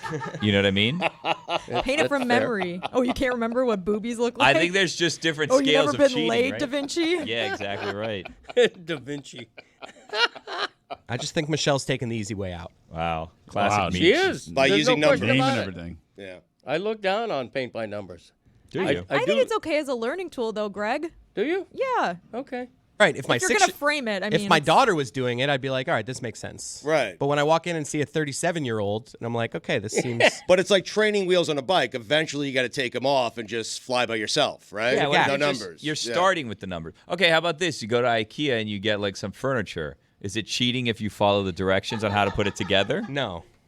That part checks But you're out an for me. adult. Yeah, Like, you're an know How to adult. do Come some on, Michelle. carpentry. Do you know Come how to on. put Grown-ass this thing adult, together or man. what? No, that's sort of cheating. Yeah, see? It's sort of cheating. That's what I'm wondering too. Another example would be in the kitchen. If you're following step by step. Oh, a recipes? recipe, Please. Are you really cooking? Exactly right. If you're following a recipe, you're not cooking. That's ridiculous. Coming from the guy that prints out, still like the way MapQuests used to be printed Yeah, I out. You loved print out MapQuest. recipes. I did. I would go on trips just to print MapQuest. Yeah. Oh. Yeah, I didn't care where I was going. But you always print. You always print recipes. You're a recipe printer. I am. As a backup. as a backup, wow. As a backup. as a guideline. yes, as a guideline. Exactly right. I love the Peyton Manning commercial. It is Where- Manning. Painting Manning. Peyton Yes. Manning. Yeah. Because you Painting, can't. yeah. You can't say painting. No, we got it, Dan. And Peyton without them sounding just alike. Like Yeah. classic Hank Frank situation. You think Yeah, they no stumbled doubt. into that, or that's what they were going for? It's a great commercial. Hank Beamer. Yeah. Greg, when you used to print out maps, did you ever like I don't know your relationship with road trips very well, but Right. did you used to do like the old AAA where you kind of call into AAA, you have them send you all the maps before a road trip or the book? The triptych. Ah, they the called it. triptych, exactly We right. used to get that. We'd go on a trip. The wife and I would be driving up to New England, right The up old the ball and coast, chain, as they ball call on the it. jack for Yep. 3,000 miles. Little Cape Cod. I can tell you how to go. 95 north. Okay, but No, when you get a no. triptych, Once you get off there, Triptych it gets tells you tricky. where you Yeah. want to stop, where Yeah. you get off, where Oh, you my stay, God. where you eat. Oh, it's like my favorite book of all time is Blue Highways by William Lee Seat Moon, and it talks about taking the off roads, and triptych tells you that. yep. Okay, triptych says, hey, you can get off 95, take this little road here, go for 5 miles. There's a peach festival. Exactly. You know what I mean? Stuff like that. Classic triptych. You love that peach festival, don't you? It's a music festival. You know what? I'll stop and smell the roses on a trip. I like that. Yeah. Life's a highway. Yeah. Yeah. That's the reason I prefer car travel, which people don't do anymore. You know, we'd Can't go- take exits on an airplane. And if you do, you're in trouble. Yeah, right. You do not prefer car travel. I do. I think he does. Yeah, I he grew does. Like up if we're on going to car Texas right now, you'd rather drive? You know what? He loves a road No, trip. he's lying. If there was no deadline, absolutely. If I'm not in a hurry, Exactly. okay? We're rushing way too much nowadays. I agree. Now, Yep. you know, Time to smell the roses, the yeah, combo sure. platter is Life is a to- highway. The combo Wanna ride out on platter that is to long? fly to California and then rent a car And drive it and back. do the whole Pacific Coast Maybe Highway. a short I did RV that. or something, Yes. a little RV. Yeah. The gack. Right. I don't All think I'd the like jack. an RV, you know? Why Too not? big. I don't know. Yeah, too big. I like a hotel room. No, you're not. No. What do you mean? No. What? I agree with you. Yeah. Really? Yeah. Oh, yeah. Oh, yeah. Doesn't have to be a fancy hotel. Mr. MapQuest, you print out the... Yeah, it can be a motor lodge. You know, A with a motor- shuffleboard. okay. court I out love front. a I good don't care. motor lodge. Yeah. Right? Do you? Too. With Yeah. a shuffleboard court out Yeah. there. Needs to have one. It Correct. does. It's a staple of a motor lodge. Right, you have to. There has to be a local dingy band on a stage that's almost collapsing in the back. We're doing Right, retirement home with shuffleboard. I'm not No, associating I'm- shuffleboard no. with hotels. I'm longing Oh, yeah. for the day Motor now that lodges. pickleball had its moment. I'm longing for the day that shuffleboard makes its comeback. Me You too. know, and we've talked about this. I don't know if people want to hear this again, but like they've tried to modernize a shuffleboard where like you know those like home basketball courts that they're basically just like those rubber squares that you kind of put down. It's like a cheating Yeah. basketball court. It's like, you know, those little kids blocks basically, right? They've started doing that with shuffleboard, which is the complete wrong consistency for a shuffleboard court because you don't want that friction. You need it to be A slab of concrete. Smooth. Exactly Like right. this. Right. Some paint. Maybe some little bugs that you painted over when you repainted it, and that's it. That's what you need for shuffleboard. Yeah. I don't associate shuffleboard with crappy hotels. I associate what's that game with the pole and the ball attached to the string from Napoleon Dynamite, where the ball spins. Oh, around? yeah. It's a great game. Tetherball. That's what I imagine Tetherball, at a tetherball. crappy hotel. More I than- picture like the ring that you have to throw onto the hook. Ooh, Oh, that's a that's- Stand bar. there and you throw the ring. That's Yeah. at like a bar. I'm A telling ring you, on a hook. the staple to a motor lodge in New England, because that's where Greg was talking about. It is. It's shuffleboard. It's an old band on a stage that's about to collapse. There's a soda machine. I'll trust you Yes. guys on this. A pool that's slightly green, Yes, but not too yes. green. A general store right down the street. Right, You big can walk. bulky, yes, right. big bulky ice machine Love a in John front of Lewis store. my room, so that in the middle of the night people are getting ice at 3 a.m. Right. I'm trying to sleep. It's a vibrating bed, which isn't working. You put quarters in it, it doesn't work. It's ridiculous. I feel like Yeah. they go too far out of their way to get that ice machine like in a separate room. It's like it's fine. I can deal with 12 seconds of ice noise outside my room. There's always you always have to like walk through 2 doorways just to get through this damn ice I machine. disagree. I don't want the ice machine anywhere near me. No, I don't either. Yeah, It's a too nice loud, little yeah. sound. I don't when want a you're- room by Is the it? elevators. Sleeping? You know, Really? Are you a first floor man in a motor lodge? I don't like the first floor. Well, I feel in a like that's motor- how you're most susceptible to crime. In a motor lodge, it's almost always first floor, right? Yeah. Yeah, one story. Occasionally they'll have 2 stories. Yeah, Yeah, the luxurious ones. Yes. But that's when you're creeping from motor lodge to motel, you know? I think Yeah. that's the distinction. Right. The second story. I think that is the distinction. I Yeah. think a motor lodge inherently is 1 floor only. Am I right, Roy? Like, is the I believe Schitt's you are. Creek Hotel a motor lodge? Yeah, that would be a motor lodge. Just trying to Schitt's visualize Creek. here. Yeah, very much so. Hank Tanana. You take Greg on this road trip across the country. You take a hotel over a motel. Nowadays, yes. Really? Yeah. But what about back in the day? Back Yeah. in the day, we would leave 1440 in a big sedan with Right. my dad driving. Yep. The mom in the front seat, me and Uncle Dick in the back seat. We would be driving, balling the jack, doing like 500 miles a day, stopping at a little motor lodge, and we thought we were on top of the world. Oh, yeah. There'd always be like a little cheap steakhouse next to it, a Sizzler or Right. something like that. And Yep. we'd feel like kings and queens going into a cheap steakhouse because that was like high living at the time. And that's the reason we didn't fly, is that we couldn't afford it. So it took us like 3 or 4 days to get from here to Lawrence, Massachusetts, where we would visit the Lonats. And it was a wonderful time, great memories. The Lonats? What are the Lenats up to? Yeah. Most of them are dead. Oh, Yeah, Frank and Hank. yeah. No, my cousin Georgie's still alive. But Georgie he's, Lenat's still with us? Yeah. Oh, Hey, all When's the right. last time you've seen Georgie? yeah. What's It's Georgie been up years. to? Yeah, was he at It's been the years. birthday party? Let's call him. No, he was not. My brother sees him quite a bit still. Dick does? Yeah. Nice. Yeah. Why do you want to call Georgie? Sketch up, man. You never know when it's going to be the last one. Nah, it's a long story. We won't get onto that. Oh, in here. we're not on speaking terms with the Lenats, with Georgie No, Lenat? I mean, it's a long, complicated story. Oh, well, we got time. not- and what do we have? not Like 2 made more for air. hours? Here? Oh. Yeah. Hank Ocean. Georgie was offended that Gary the Bag was invited to his birthday party. And Harry he was Oh, his Georgie brother. Lenat didn't make it down to the party? No, he did not. No. wasn't even invited, I don't boy. think. Well, for that's terrible. reasons related to my previous comment on it being a complicated story. I love the idea of you printing out the MapQuest directions. Oh, Triptych. It's a different I thing, loved man. They don't understand triptych, Greg. No. They just don't get it. no, if you're left there with a booklet, like a thick triptych. It Oh, was like and that. if multiple states, you had a couple different. Oh my God, it was great. And they tell you about nowadays you can get it on your iPhone, but Yeah. back then they told you when construction was happening. When you might want to veer Planned off. construction, and- yeah.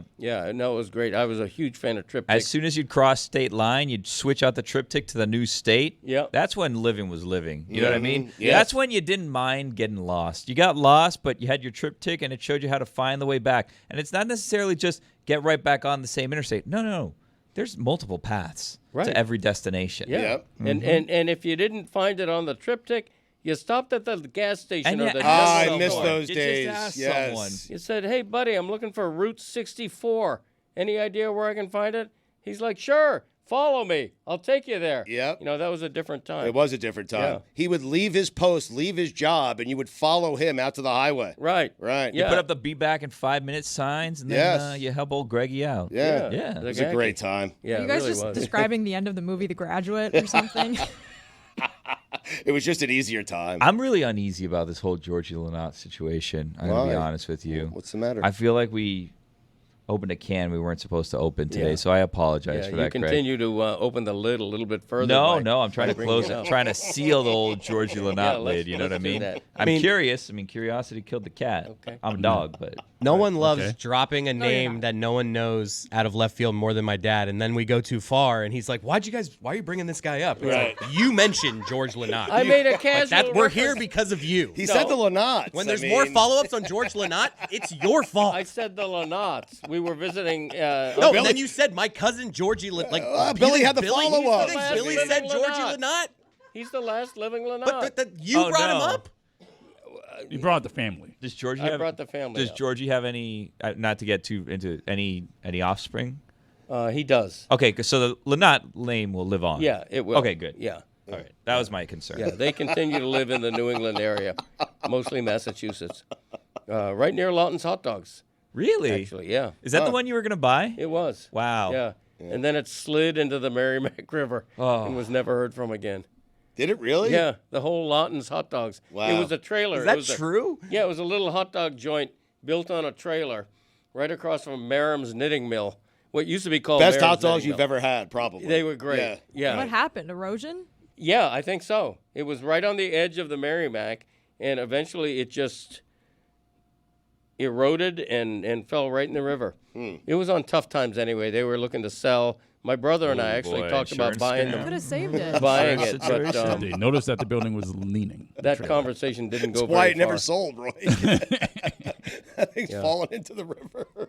My wife won't let me invest in a restaurant. She thinks that's the worst way to spend your money. Well, she was right about that one. It fell into a river. It's Right. true. Yeah. Why? Do you still want to do it? I would have bought Lawton's Hot Dogs. Really? Yeah. So that dream has died. Yes. Well, theoretically, I could buy the name and the recipe and open it up again. Yeah. You know, but if I'm going to do that, it would be with Villa Rose Pizza in my own area. Another place that closed. Yeah.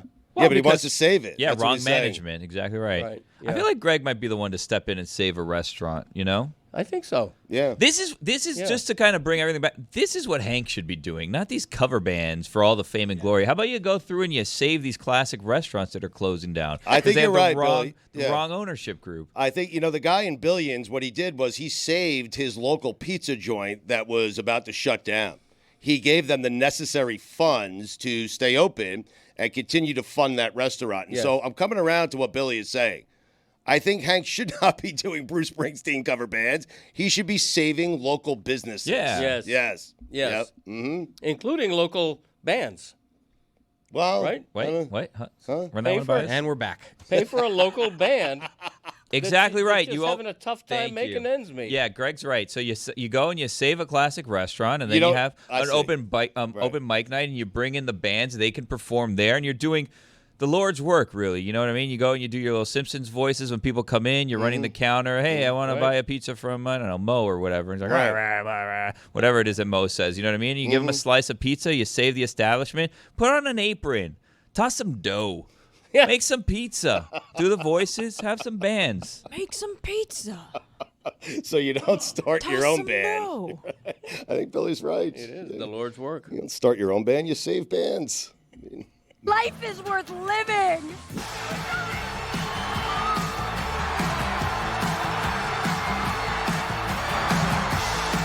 Hi, Dan, and listeners of the show. You're probably wondering, why does Lucy look so extra beautiful and extra radiant and extra like a supermodel today? It's because Oregon is awesome. Like, this place is so cool. Everybody's so nice. It's so beautiful. The people are so friendly. The colors are cool. The mascot is awesome. It doesn't look anything like a Big Ten campus, but it's so Big Ten. It rocks. And even the Ohio State fans have been nice. I frickin' love it. Stugotz. Go, Ducks, baby! We're gonna win! Big Oh my God! Okay, we're all family. We're all family, cousins. Cousins. Okay. So there's no way that you could just end that after the game, though. It's not. You can't divorce. Do you like each other? We'll see after the game. Oh my God. Buckeyes all the way. Either way. Buckeyes all the way. It's either way. She's gonna be hot in that thing. One of the most special parts of Oregon game day is this big, giant inflatable dock. Second, it's the river walk, where all the fans walk across this river over here to get from campus to the stadium. It's like a 30-minute walk. That's why everybody looks so fit here. How has your experience been here at Oregon? I grew up here and moved to Ohio 40 years ago, and my grandmother is spinning in her grave so hard I bet there's a grass fire up on Bailey Hill. His grandmother was one of the founders of Eugene, Oregon. Yep. Yeah. What? And he's Yes, Ohio we're State, the Bailey right? family. How old are you? What has your experience been with Ohio State fans so far? They're nice, but they're smug. He's not very bright. We're sleeping with the enemy. I was at the grocery store this morning and a man came up to me and said, "You don't stand a chance." And I said, "I'm just trying to buy my eggs. Thank you." They've been infiltrating the campus. Guys, what are you doing here? You're from Ohio. Hey, we can all get along, right? Come on. Let's just pretend for a second, disgusting enough, that I'm an Ohio State fan. What would you say to me? Go, Dogs! Go, Dogs! For college football fans, no, we cannot. Fuck Ohio! We going in today, they going home! Are you familiar with the fit check? Oh, my fit's on fire. Ohio State, Ohio State, Ohio State. All right, so about 12 years ago, I was given this rubber ducky. My mom gave me a hard hat, and I glued it here. But now I got about 7-inch lags in here. How do you feel about Ohio State trying to trademark the word "the"? It's kind of arrogant. Dumbest thing I've ever heard coming from a state like Ohio. We are the Ohio State University. But we are the University of Oregon, so that wouldn't really make sense, would it? Do you know what a Buckeye is? A bee? Sorry excuse for a mascot in college football. I assume it's one of these things on his neck. Poisonous nut. Are you serious? Yeah. Ducks eat nuts, no way. Sometimes you feel like a nut. What's that nut? He's nuts. How are you guys liking the Big Ten so far? We're loving the Big Ten. We're eating it up. Florida. This is one of the biggest games that we've ever seen here. So it's really cool to see thousands of people on our campus. Welcome to the real deal, that Pac-10. Come on, man. There's a rumor that people in Ohio eat pets and dogs and cats. Today, all we eat is duck. That has been in his notes app for 3 weeks. Do you guys have a favorite Big Ten team? We are looking for a specific answer here. Wisconsin, because we always beat them in the Rose Bowl. That's a really good answer. What's your least favorite thing about the Big Ten so far? I'd say Ohio State and Michigan. Did Michigan cheat last year? Yes! Oh my God, yes! Can I just say Michigan? I didn't. No, I can't say that. Michigan. Absolutely. Yeah. I don't know why they haven't been stripped yet of their championship. If you were to lose to the team up north this year, which I don't think you were. Listen. Let me finish. Don't be disrespectful. If you lose to that team this year, do you think your head coach should be fired? He's gone. We're trying to recruit Connor Stallions. Stallions, if you're hearing this, you're a cheater. But they'd like to work with you. Anything else you guys want to say to the Dan Le Batard Show? Shout out my dad. I know you love watching this show, so this is very, very awesome to be on the show, so thank you. Hey, Dan, I like you a lot, so I'm a big fan, so thank you. I love my Dan Le Batard, and this is amazing for me. I feel like I've arrived at Autzen. Dan, hey, anytime you want to come to Oregon, I'm going to take you out. We're going to go track down pizza, and we're going to have a good time doing it. All right, appreciate it. I love you too, Dan. Let's talk about a race.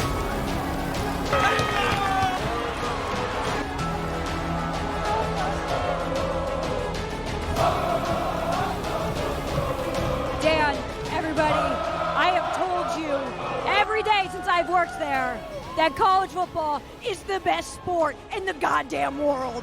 And maybe my favorite weekend we've had so far. College football.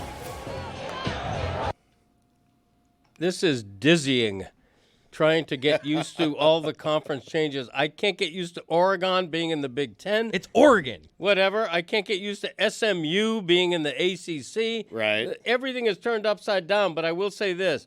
I watched every minute of that Oregon-Ohio State game. Great game. One of the greatest college football games. This isn't recency bias. It was a great game.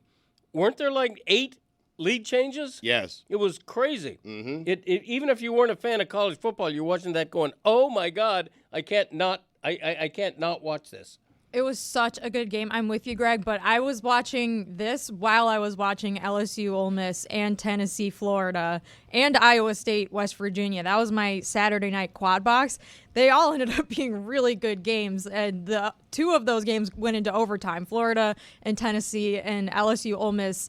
It was such a great Saturday college football day. But I'm with you. Oregon, Ohio State definitely lived up to the billing. I thought both teams were really, really good, and I would not be surprised if we saw a rematch later this year. But I felt awful for Will Howard on that last drive, running down the middle of the field, running out of time, and the game ending, and him just looking up at the clock like, oh, crap. That's on coaching, no? Like, there just wasn't enough time there.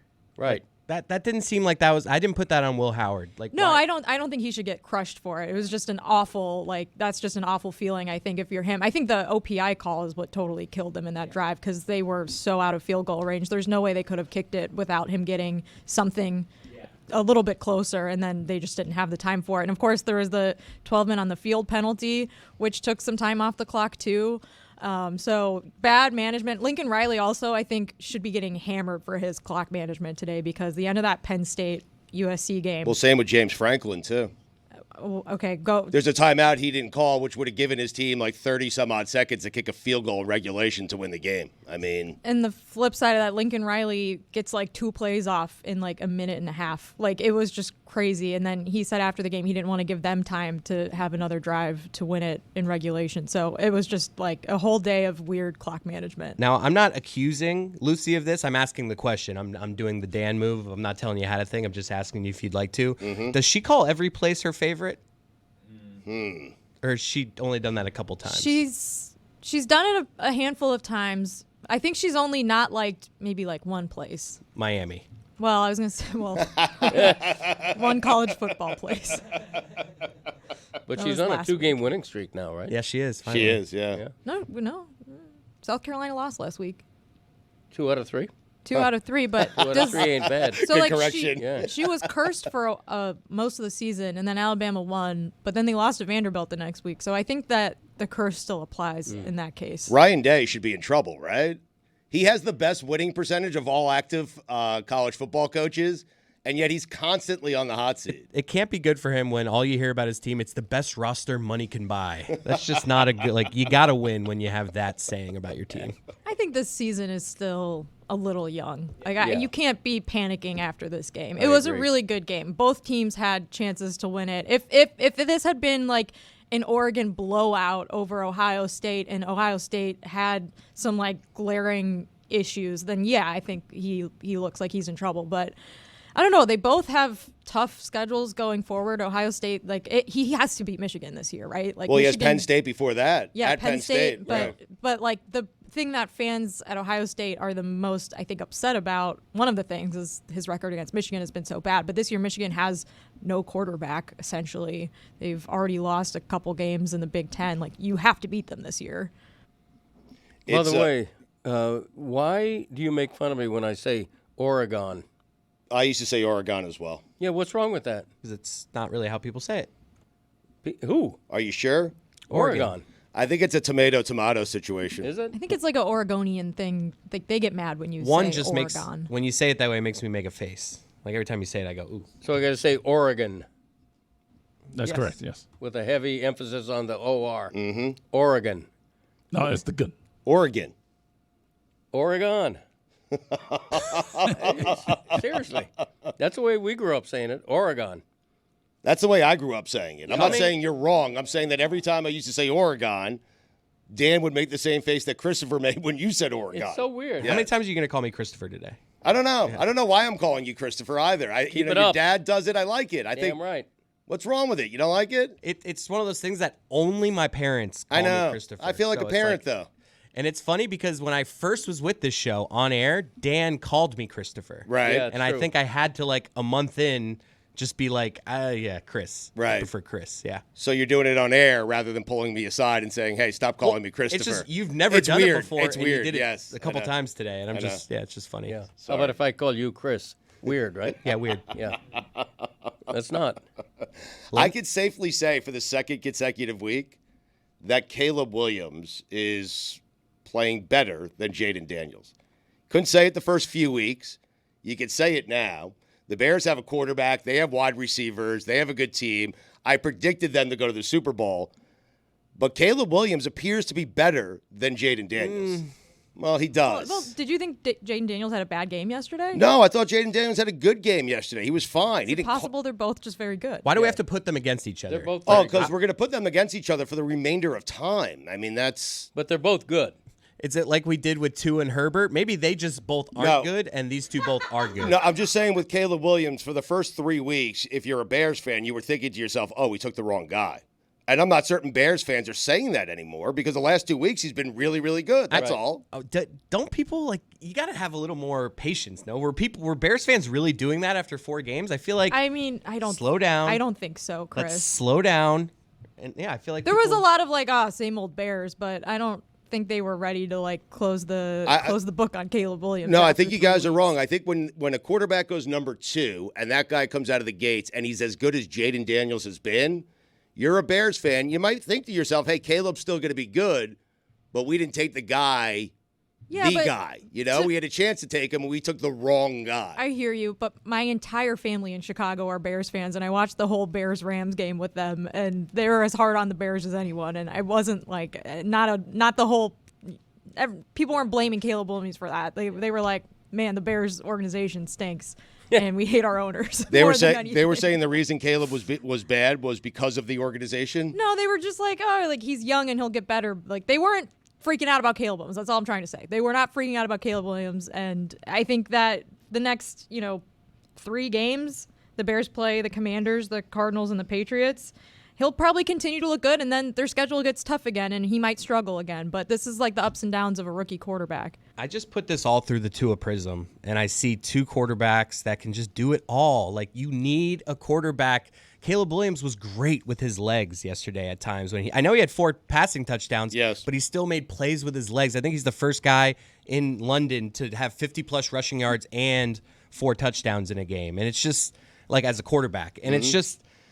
I just see Tua, and I know we're talking about Caleb Williams right now, but I just do through the prism of these guys. This is the quarterback you want. You want a guy that can make it plays out of the pocket, and it's just I just see Tua as this guy that needs everything to be perfect in the pocket, and it's just we are so far away. That's what I learned watching the Bears, how far away the Dolphins are. Quick Tua update from today. Mike McDaniel said Tua will not be playing this week, but they do expect him to play at some point this season. So anyone who was questioning whether or not there was a plan for him to retire, it seems as though they are planning on him playing at some point this season moving forward. Right. Yeah, he couldn't play at Indy. That's the 4th game of his being on IR, so he was mandated to be out. He could play the following week, the home game against Arizona, but whether he will or not, that it almost makes it sound like he won't.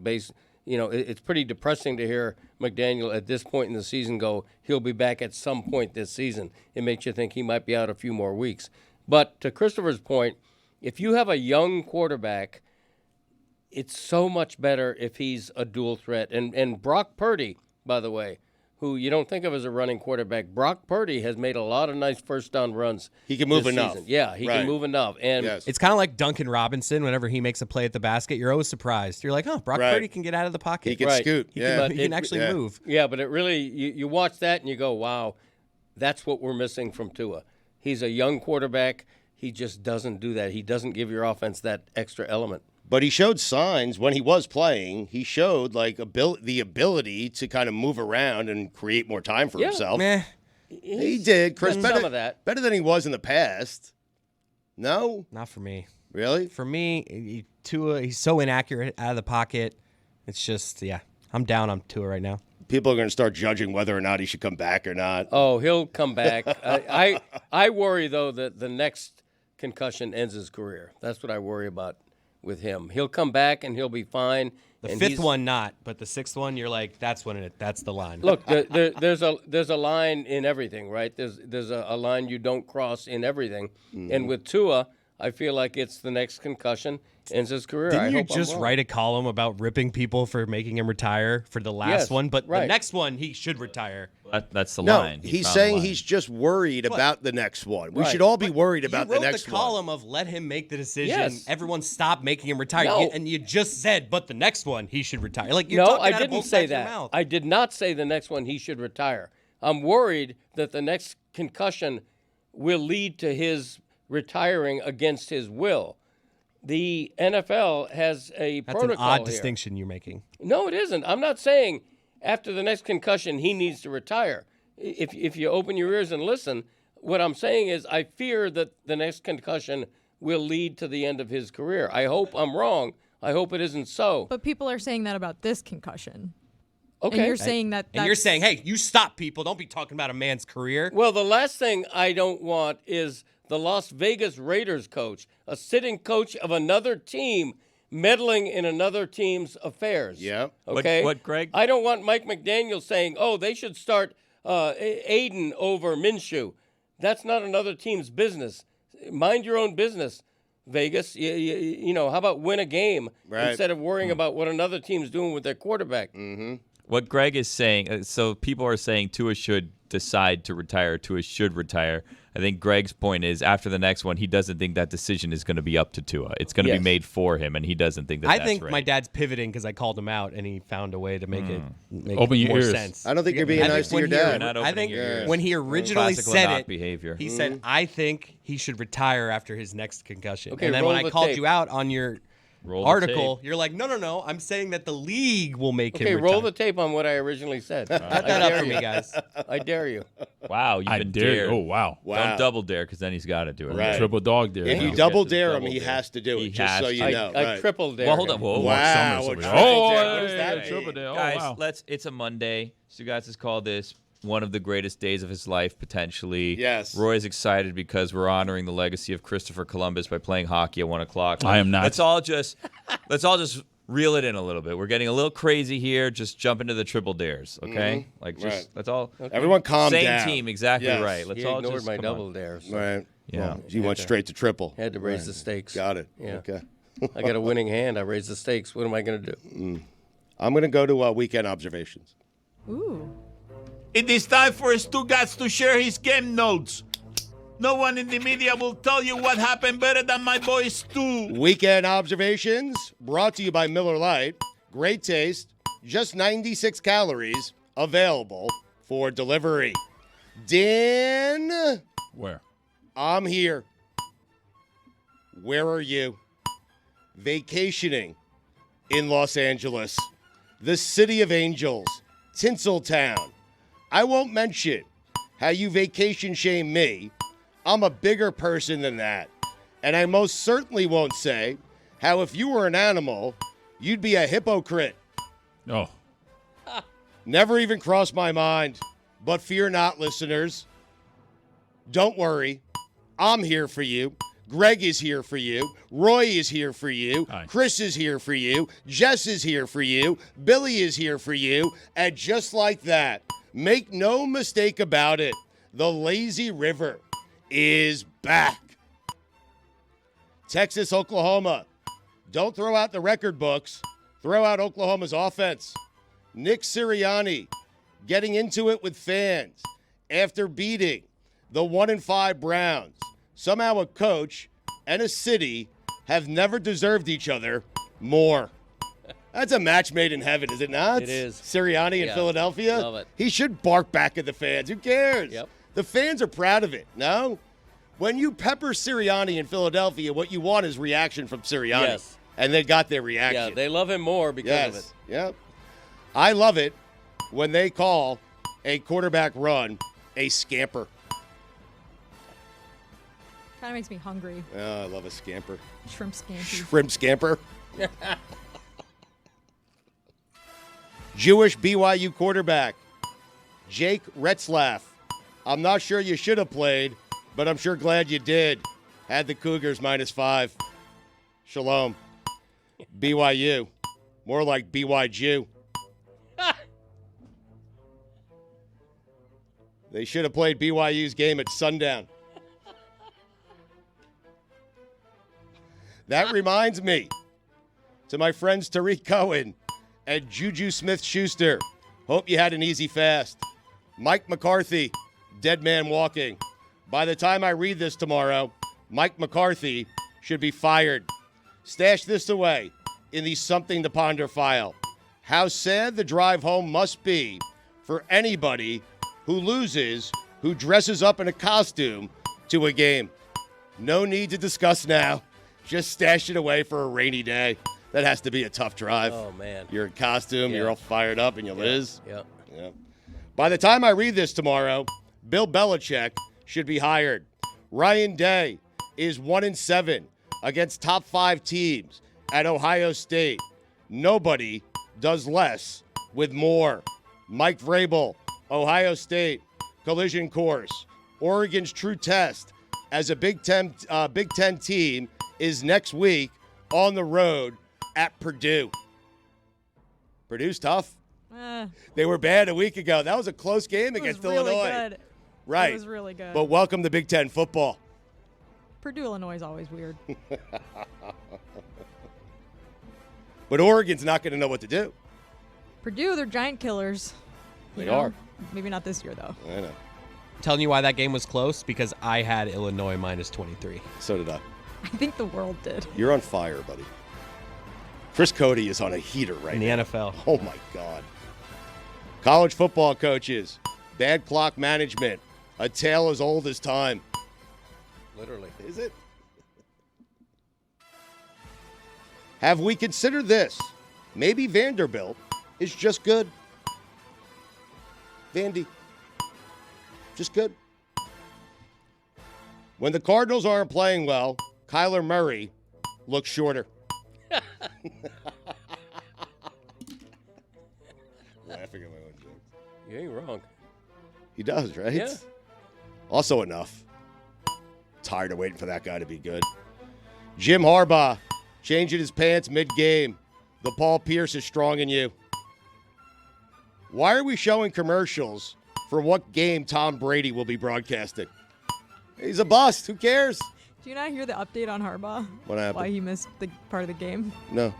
Let's leave it. Let's leave it your way. What happened? He just wanted to change his pants. He nailed it. Well, Paul Pierce is strong in him. He had some heart flutters.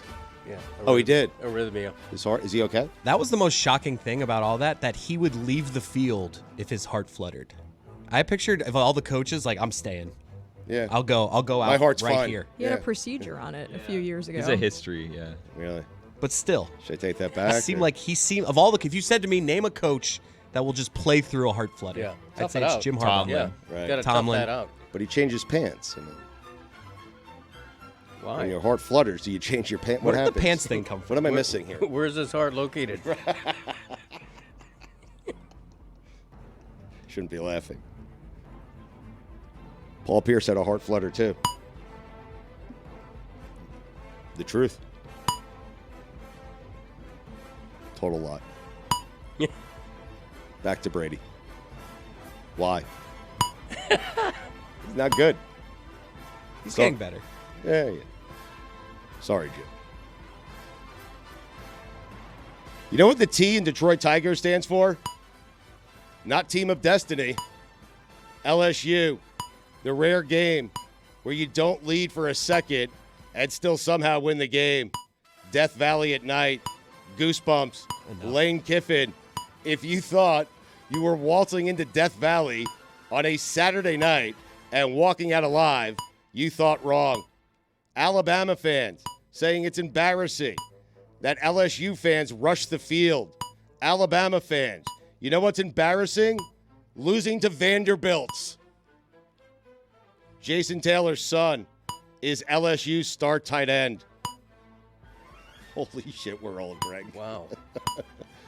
Seriously. I mean, you're old, but I mean, that Right, really I'm made me literally feel old.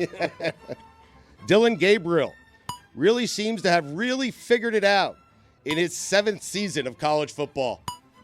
I mean, seriously, sometimes all it takes is just a change of scenery or two. There's 3. How long has that guy been playing? A long time. I think I just said it, 7 years. Florida has 2 offensive line coaches. You know what they say, Greg? What's that? If you have 2 offensive line coaches, You don't have one.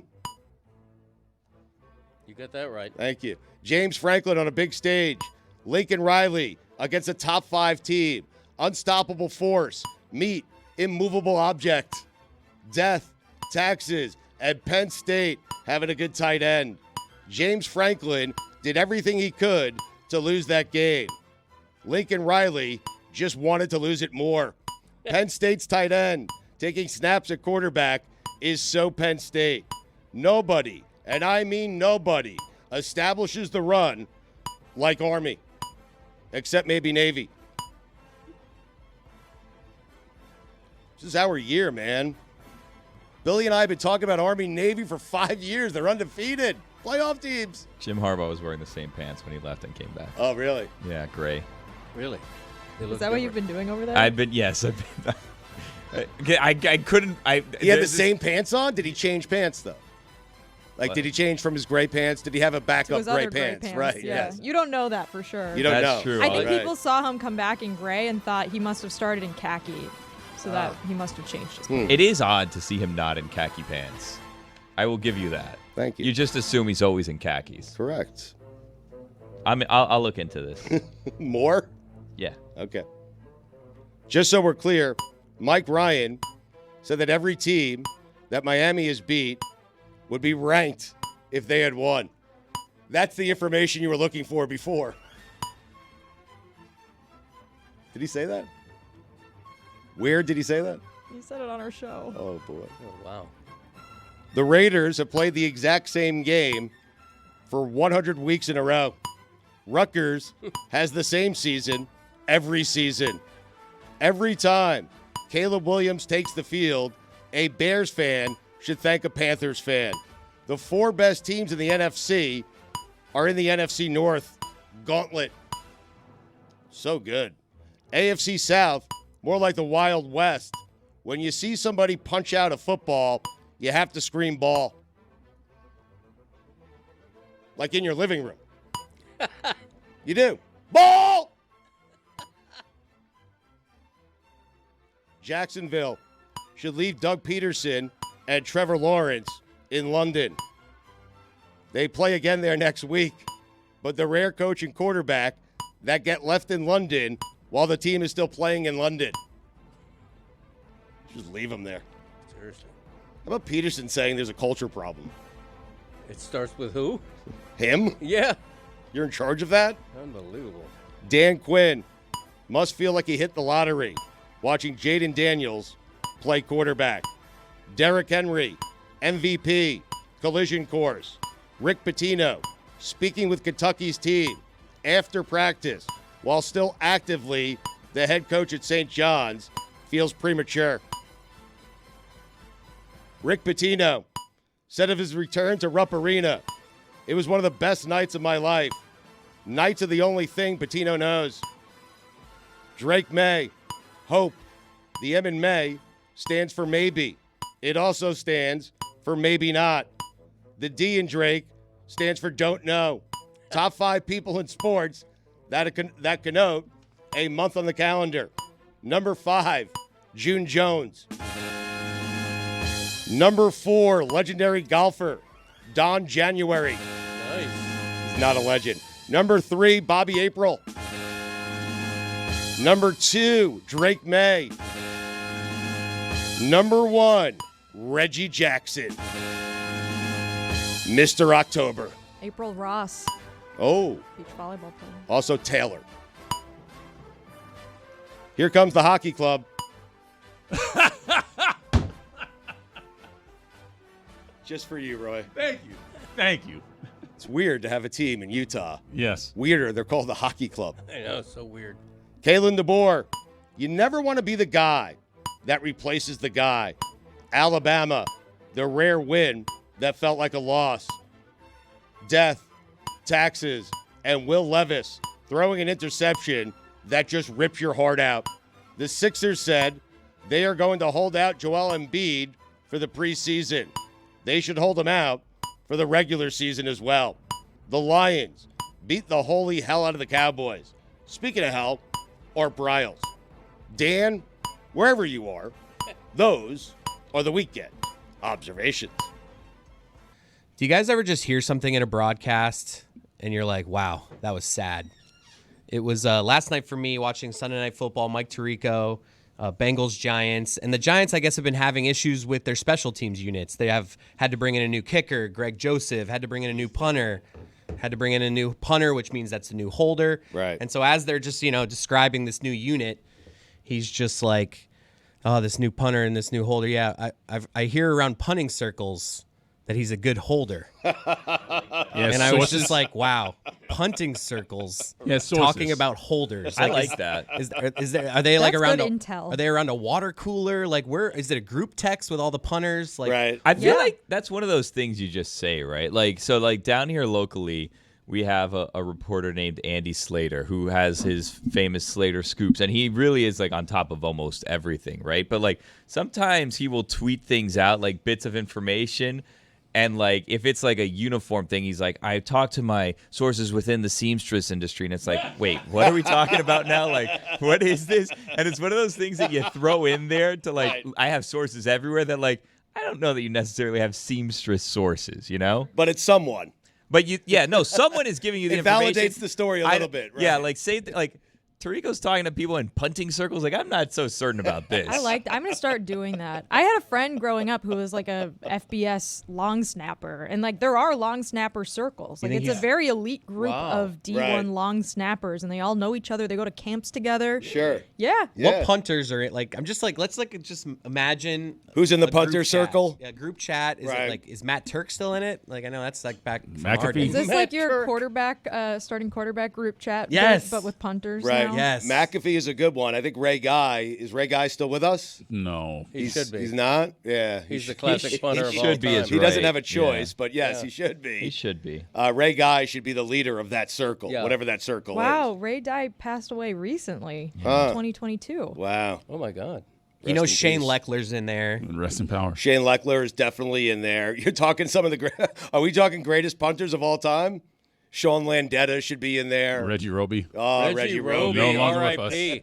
Yes, A weekly Roby. hangout would be more fun than a group text. Yes. Like, let's meet up at the Y every Friday night. So what made you sad? The fact that he was referencing a punter circle? He's hearing it He's in known around punting circles as a good holder. Right. Like, all right, so now we've gotten into punting circles. Yes. Holding is like the least interesting part of that. Like, I just like at least talk punting. An underrated part, though. Right. Steve Holding. Weatherford. You don't know how important a holder is until a hold is botched. Yeah. That is true. On College Game Day, they had Herb Street was like he had to take off because usually for the McAfee field goal thing, Herbie holds, but Herbie had to take off to the Red River Rivalry.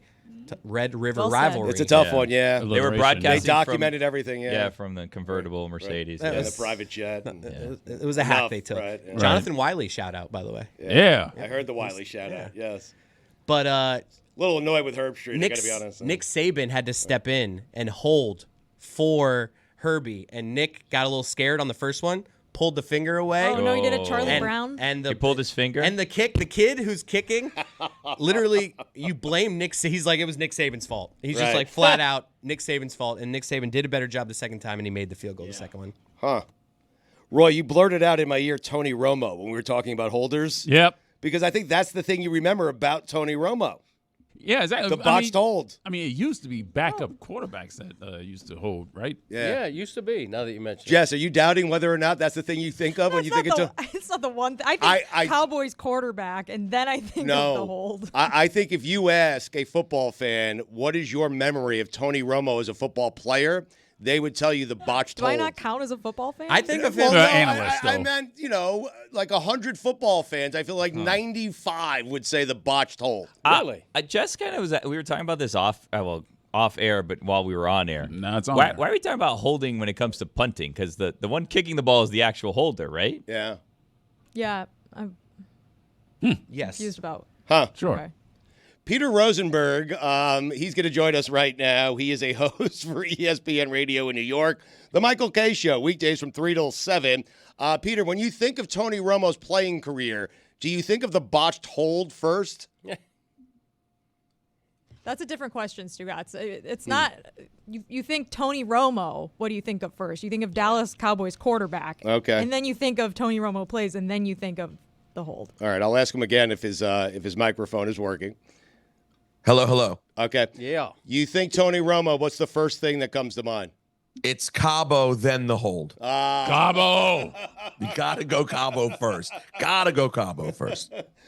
Chris Cody was saying there's no amount of money that someone could pay him to do your daily shit. Chris, you did say Well, that. I didn't say no amount. I just saw his Daily schedule. shit. And I saw 5 to 10 and then 3 to 7, and I was just like, wow, Okay. that seems rough. Right. Let's straighten some things out. First of all, the K show's 3 to 6:30, so give me that half hour back. Okay. Second of all, 5 to 10. We don't do our first live break though on the morning show until 6:40, 6:35.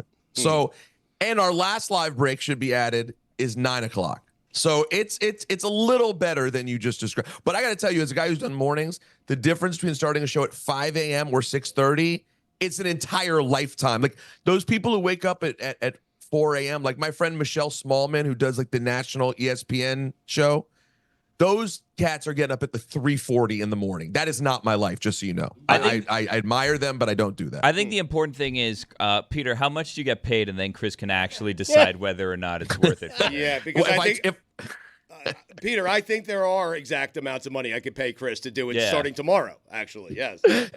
Well, I'll tell you this. If it was to be any of the one salaries that I have, it might not be enough. But cobbled all together, it would be enough to get up and do it. I think that's how it works. Hey, Peter, do you have a second job between shifts? Because it seems like between 10 a.m. and 3 p.m., you're pretty much a slacker.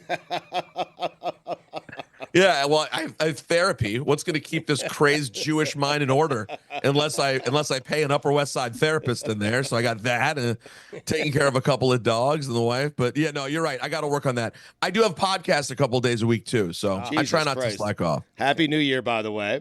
Thank you very much. I appreciate it. So what will you lead with today? Because it's such a great time in New York sports. So come 3 o'clock, Michael K. Show kicks off. What are you guys going to lead with?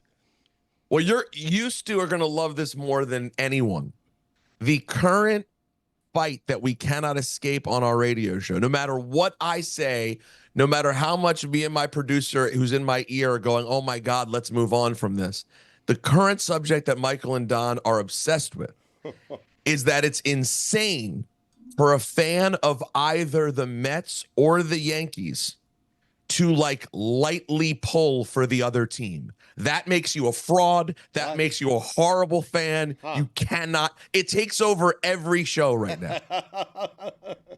I don't think there's much animosity between Mets and Yankees fans because they're in different leagues. There are times where the Mets have not, many times, where the Mets, Peter, have not made the playoffs and the Yankees have, of course. And I'm pulling for the Yankees because I want the most interesting series because I love sports. So I don't view it as any sort of betrayal. It's just I'm not rooting for the Phillies. I'm rooting for the Yankees, you know? I see. I think people of a certain generation view it that way. People over a certain age seem to be more obsessed with this idea. And this goes back to like the Giants and the Dodgers and like all this oldie time press sign in your hat era of viewing baseball. And I just think that, yeah, there are people like you, Stu, who will just be like, nah, sure. Then, listen, is there a certain fraud level of New York fans? Like, I interview these people in hip-hop a lot, right? They show up, they're wearing a Minnesota Twins hat, and you're like, what team do you root for? And they say, yo, I just root for New York. Now, listen, there is a lot of fraudness like that. But it's a different era, man. Like, when Michael and Don were growing up, it was either like playing jacks or watching baseball. Like those were the only options, you know? I think that for kids who grew up in the video game, music video era, it just seems like it's not as important a subject. But long answer, my guess would be we'll probably open Mets getting just, absolutely ran last night. This segment is presented by LinkedIn Jobs. Post your job for free at linkedin.com/prep. Terms and conditions apply. Peter, that can't be unique to Yankees and Mets fans, right? Is it extreme as well with Jets and Giants fans? Is it Islanders and Rangers fans? Is it all over the city, or is it mostly just baseball? I would say it's the most in baseball. If you go sport by sport, in basketball, nobody cares about the Nets, so it's a moot conversation. if you're a hard, although I will say, we did call Spike Lee called in and we yelled at him when he went to a Nets playoff game and sat in the front row. We did get on him for that. That The happened. nerve. The nerve. But I would say mostly the Knicks Nets don't matter because the Nets don't matter enough. Hockey is the most aggressive lines that I think even the young people still have. Like, I truly think an Islander fan hates the Rangers. I do think that has maintained, because hockey, to be involved in hockey is to already be a more intense fan by nature, just because of what the sport is.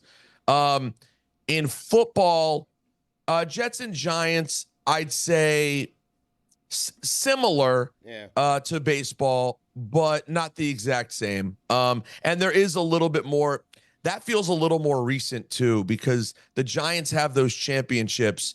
And if you're a Jets fan, you are so bitter by nature. I think it was hard to have any appreciation. I don't think there were a lot of Jets fans who were like, oh, no, but I'm happy that New York got a chip. I don't think there was as much of that. I think this is a baseball problem, because the truth is young people cannot handle following baseball 162 games a year. So they just root for whoever. That's what I think has really happened. Well, in hockey, 40 some odd years later, Rangers fans are still saying that Denny Potvin sucks. You're right. Yeah. That culturally has kept it going. Like, that's the beauty of that, is that they keep reinforcing that to the next generation. I just think the baseball thing has died out. Like, and I think there are a lot of people who are hardcore fans of their team who would like to see a Subway Series just on account of the pomp and circumstance. I mean, it's been 24 years. It would be pretty interesting by all accounts to just have a Subway Series. Peter, I'm wondering, in the most crowded sports market in America, talk about the second-level teams for a minute. You got the New York Liberty in the WNBA playoffs right now. You've got two teams in MLS. Are one of those sports ready to break through and become sort of mainstream on the level with the others that we're talking about? Clearly, the Liberty are the closest. There's no question about it. And all due respect to the Red Bulls NYCFC, the Liberty are definitely the ones that are knocking on the door. I went to game one. It was packed. Game two, they somehow squeezed in even more. They set a Barclays Center record yesterday. So no, and there's like a real level of kind of celebrity fans that come to Liberty games. It's definitely the Liberty. That being said, though, you can't even pretend that it's truly on the level yet in terms of fan interest. I mean, on a day when you have the baseball teams and the football teams playing, even the Liberty being in the finals, I still think in terms of most places that you would listen to sports talk radio, the Liberty still end up being a blurb. You know, most people aren't taking a guest. For example, like if I was Michael Kay, because I basically lay out when it comes to guest decisions, I suggest people and then eyes get rolled at me. And then occasionally, if I like happen to connect with someone that's like CC Sabathia, who like is on baseball, I can get that guest on. But I don't go pushing my guests, except for like WrestleMania season, perhaps. But if it was my show, I would have gotten Sabrina Ionesco on last week. Like, to me, that's a no-brainer heading into the WNBA finals, or Breanna Stewart. Like, I think that's a no-brainer. I still don't think many shows across the city are doing that yet.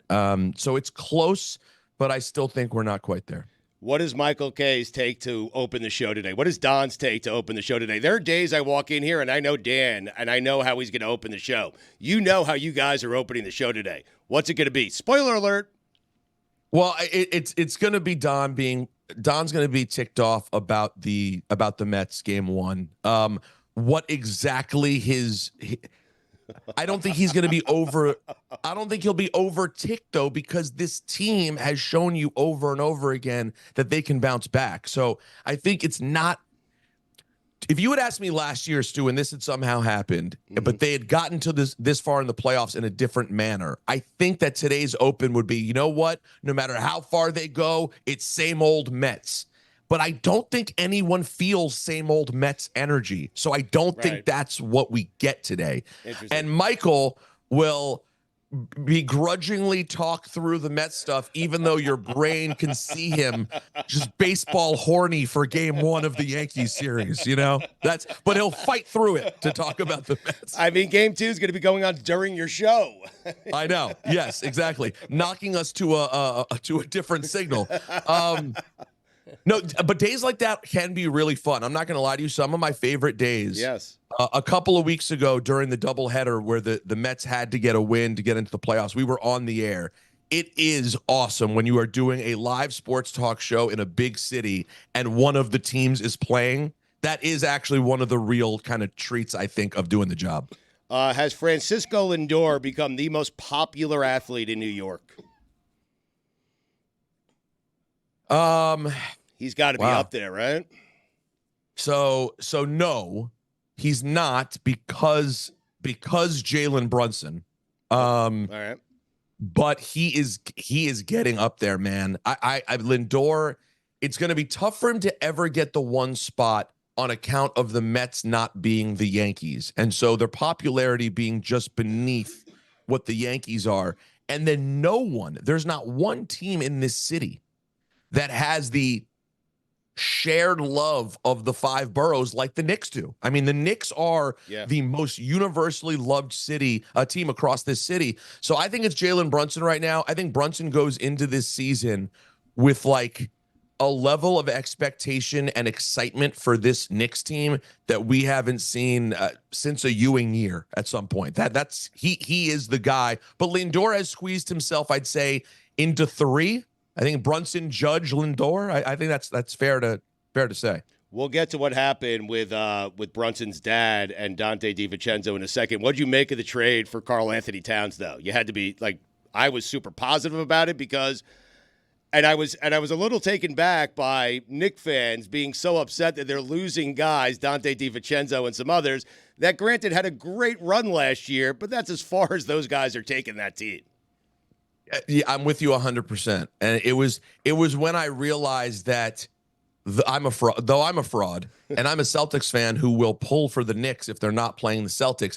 It was the moment when I realized, oh, that's the difference between being a fraud or not. Because when Marcus Smart was traded from the Celtics, I needed like to be consoled. Like I was broken over it because I loved him so much. And when Julius Randle and Dante were similar, sort of in like heart and soul guys were traded, I was like, get over it. You want to get better players. I mean, I as much as I love Randle and he deserves a ton of credit for being the lunch pail guy that started this whole thing, I think everyone always thought he would probably end up trade bait if they were to win a championship. And the Dante piece, there's 2 angles, right? Like, A, he's one of the Nova kids. And they were really into that, though everyone chill. They still have 3 Nova kids. They just got Mikal Bridges this offseason. But I think you and I know there's another part, which is that his name's Dante DiVincenzo. We love an Italian player on a team in New York. So it hit double for the fans here. And I think what happened yesterday probably adds to that lore of people being like, I knew I loved Dante DiVincenzo. Goes right after Brunson's dad. Right? Waste no time. And Thibodeau. Like I think people love that. But no, the average fan, I think, was sad about it. And you know New York. New Yorkers have been calling Cat soft for so long. Right. That now they have to rely on this guy who they've said is soft. So there's a bit there. But like honestly, he's a way better shooter than Randle. He's still a big body. Like, to me, he is the more championship caliber player. I think it was the right move. What are you expecting from the Jets tonight? Well, I've been awful this year, guys. I am so lost on picks right now.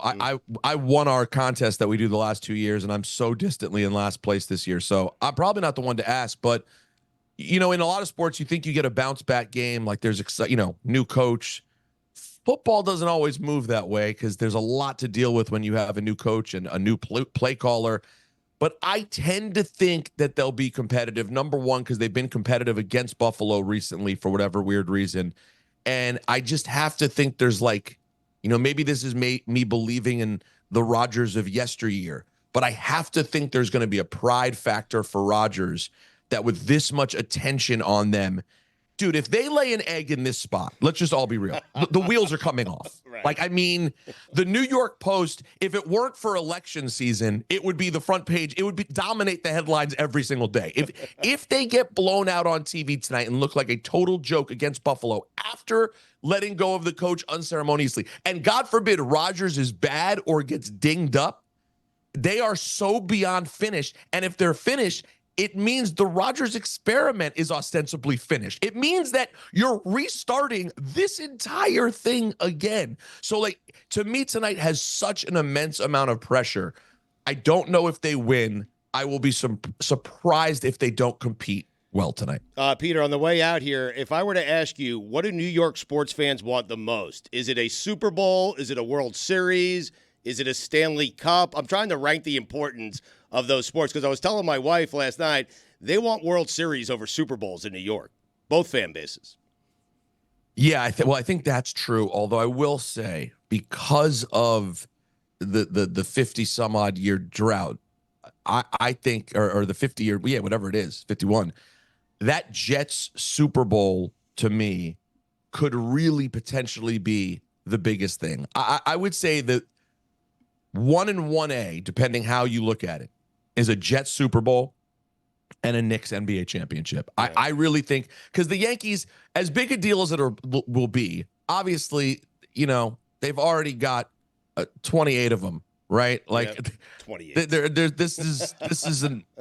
They win constantly. So you're constantly used to the Yankees winning championships, whereas the Jets, even though they don't have the same size fan base, the fact that it's been so long, you know, them getting their second versus the Yankees getting their 28th, I just think the Jets one would end up being such a gigantic story. And then the Knicks, like I said, they're just such a universal team across the city. It's been since 1973, the entire Ewing era, no championship. That would be right there, too. All right, check him out. Ebro in the morning, weekdays from 5 until 10, although he doesn't get there until about 6:45. That's on Hot 97. That's on Hot 97. And the Michael K. Show, weekdays from 3 to 6:30 p.m. On ESPN Radio in New York. It's a great time for New York sports fans right now, so check Peter out. We appreciate it, my man. Greg, you're right. You were right to call him out. He's a slacker during the middays. He's a slacker. Let me tell you, though, as somebody who lives 2,000 miles south, I was a little surprised to hear him say that the Knicks own that town. And I wonder if that's totally cyclical. Like if the Giants right now are 5-1, if the Rangers are headed to the Stanley Cup, does all that change? So here's the thing. When you grow up in New York, you have 2 hockey teams, you have 2 baseball teams, you have 2 football teams, and we are all saddled with that 1 basketball team. And so that because the Nets played in New Jersey forever. Yeah. They just got to Brooklyn. And so that's the one place where all New York sports fans kind of come together and root for the same team, pulling in the same direction. Yeah. Because it's all we got. And it's been so long since they've won. Like Jordan's gotten in the way like he did for so many other teams. Yep. And so, yeah, I tend to agree with that. I would say it's a basketball town first and then a baseball town. Wow. Right, it is called the Mecca. It is. Thank you, Roy. You're welcome. I felt like, Roy, you were the Mecca of South Florida sports this weekend, throwing out a first pitch Savannah Bananas. Wow. Look at you. Yes. I thought crowded, I thought it was going to be a baseball that I was going to throw out. It was actually a wooden banana painted gold. That's fun. VIB, the very important banana. Now, I want to know how AJ and Big Justice got a more important role than you did in this game. They actually got to play. I don't know. I guess they're more of a celebrity. I know they're more famous. Yeah, there you go. Not locally. Huh. And Roy? Them Roy? Yeah, they have like hundreds of thousands of followers. Roy, let me see your Twitter account. Yeah, I got like 80,000. It's not a slight at Roy, just they're having a moment sounds like one, right though. now. Yeah. Was the Rizzler not there? Did not see him. AJ and Big Justice, they're not saying no to anything, huh? They're just everywhere. Yeah. I've literally seen them do like 20 different things. Like, you know, this they're at this game. They're everywhere. Well, they're getting paid, I assume. You think they're getting paid? They're not. You think they're doing it for free? I think these guys love the attention. You know what they're not doing? What's that, Billy? Our Godless Football Listener League. They could be, though. All you have to do, $3 buy-in. Join GBF's weekly contest for a chance to compete against the cast. Plus, win cash prizes. Go to dkng.co/Smirnoff. Presented by Smirnoff, the world's #1 vodka. Please drink responsibly. I know you guys are wondering how I did this week, right? Naturally. Yes. Sure. Mm-hmm. I had a bit of a slide backwards, 495th place. Not the best. Yeah. I thought that I had it figured out. Yeah, I thought that I had it figured out with Jordan Love because he had a great game. But he's good. He's the only one that was good for me this week. He's the only one that had the little flames next to his name, which is like a good thing. You guys, if you compete, you'll know that the flames are a good thing and a little snowflake is a bad thing. That means that they're ice cold as opposed to scorching hot. Right. And this week, Jordan Love was the only guy on my team that was scorching hot, which is not a good thing, not a recipe for success. So, yeah, 495th place this week, unfortunately, in case you guys were wondering. But the top 500, I mean.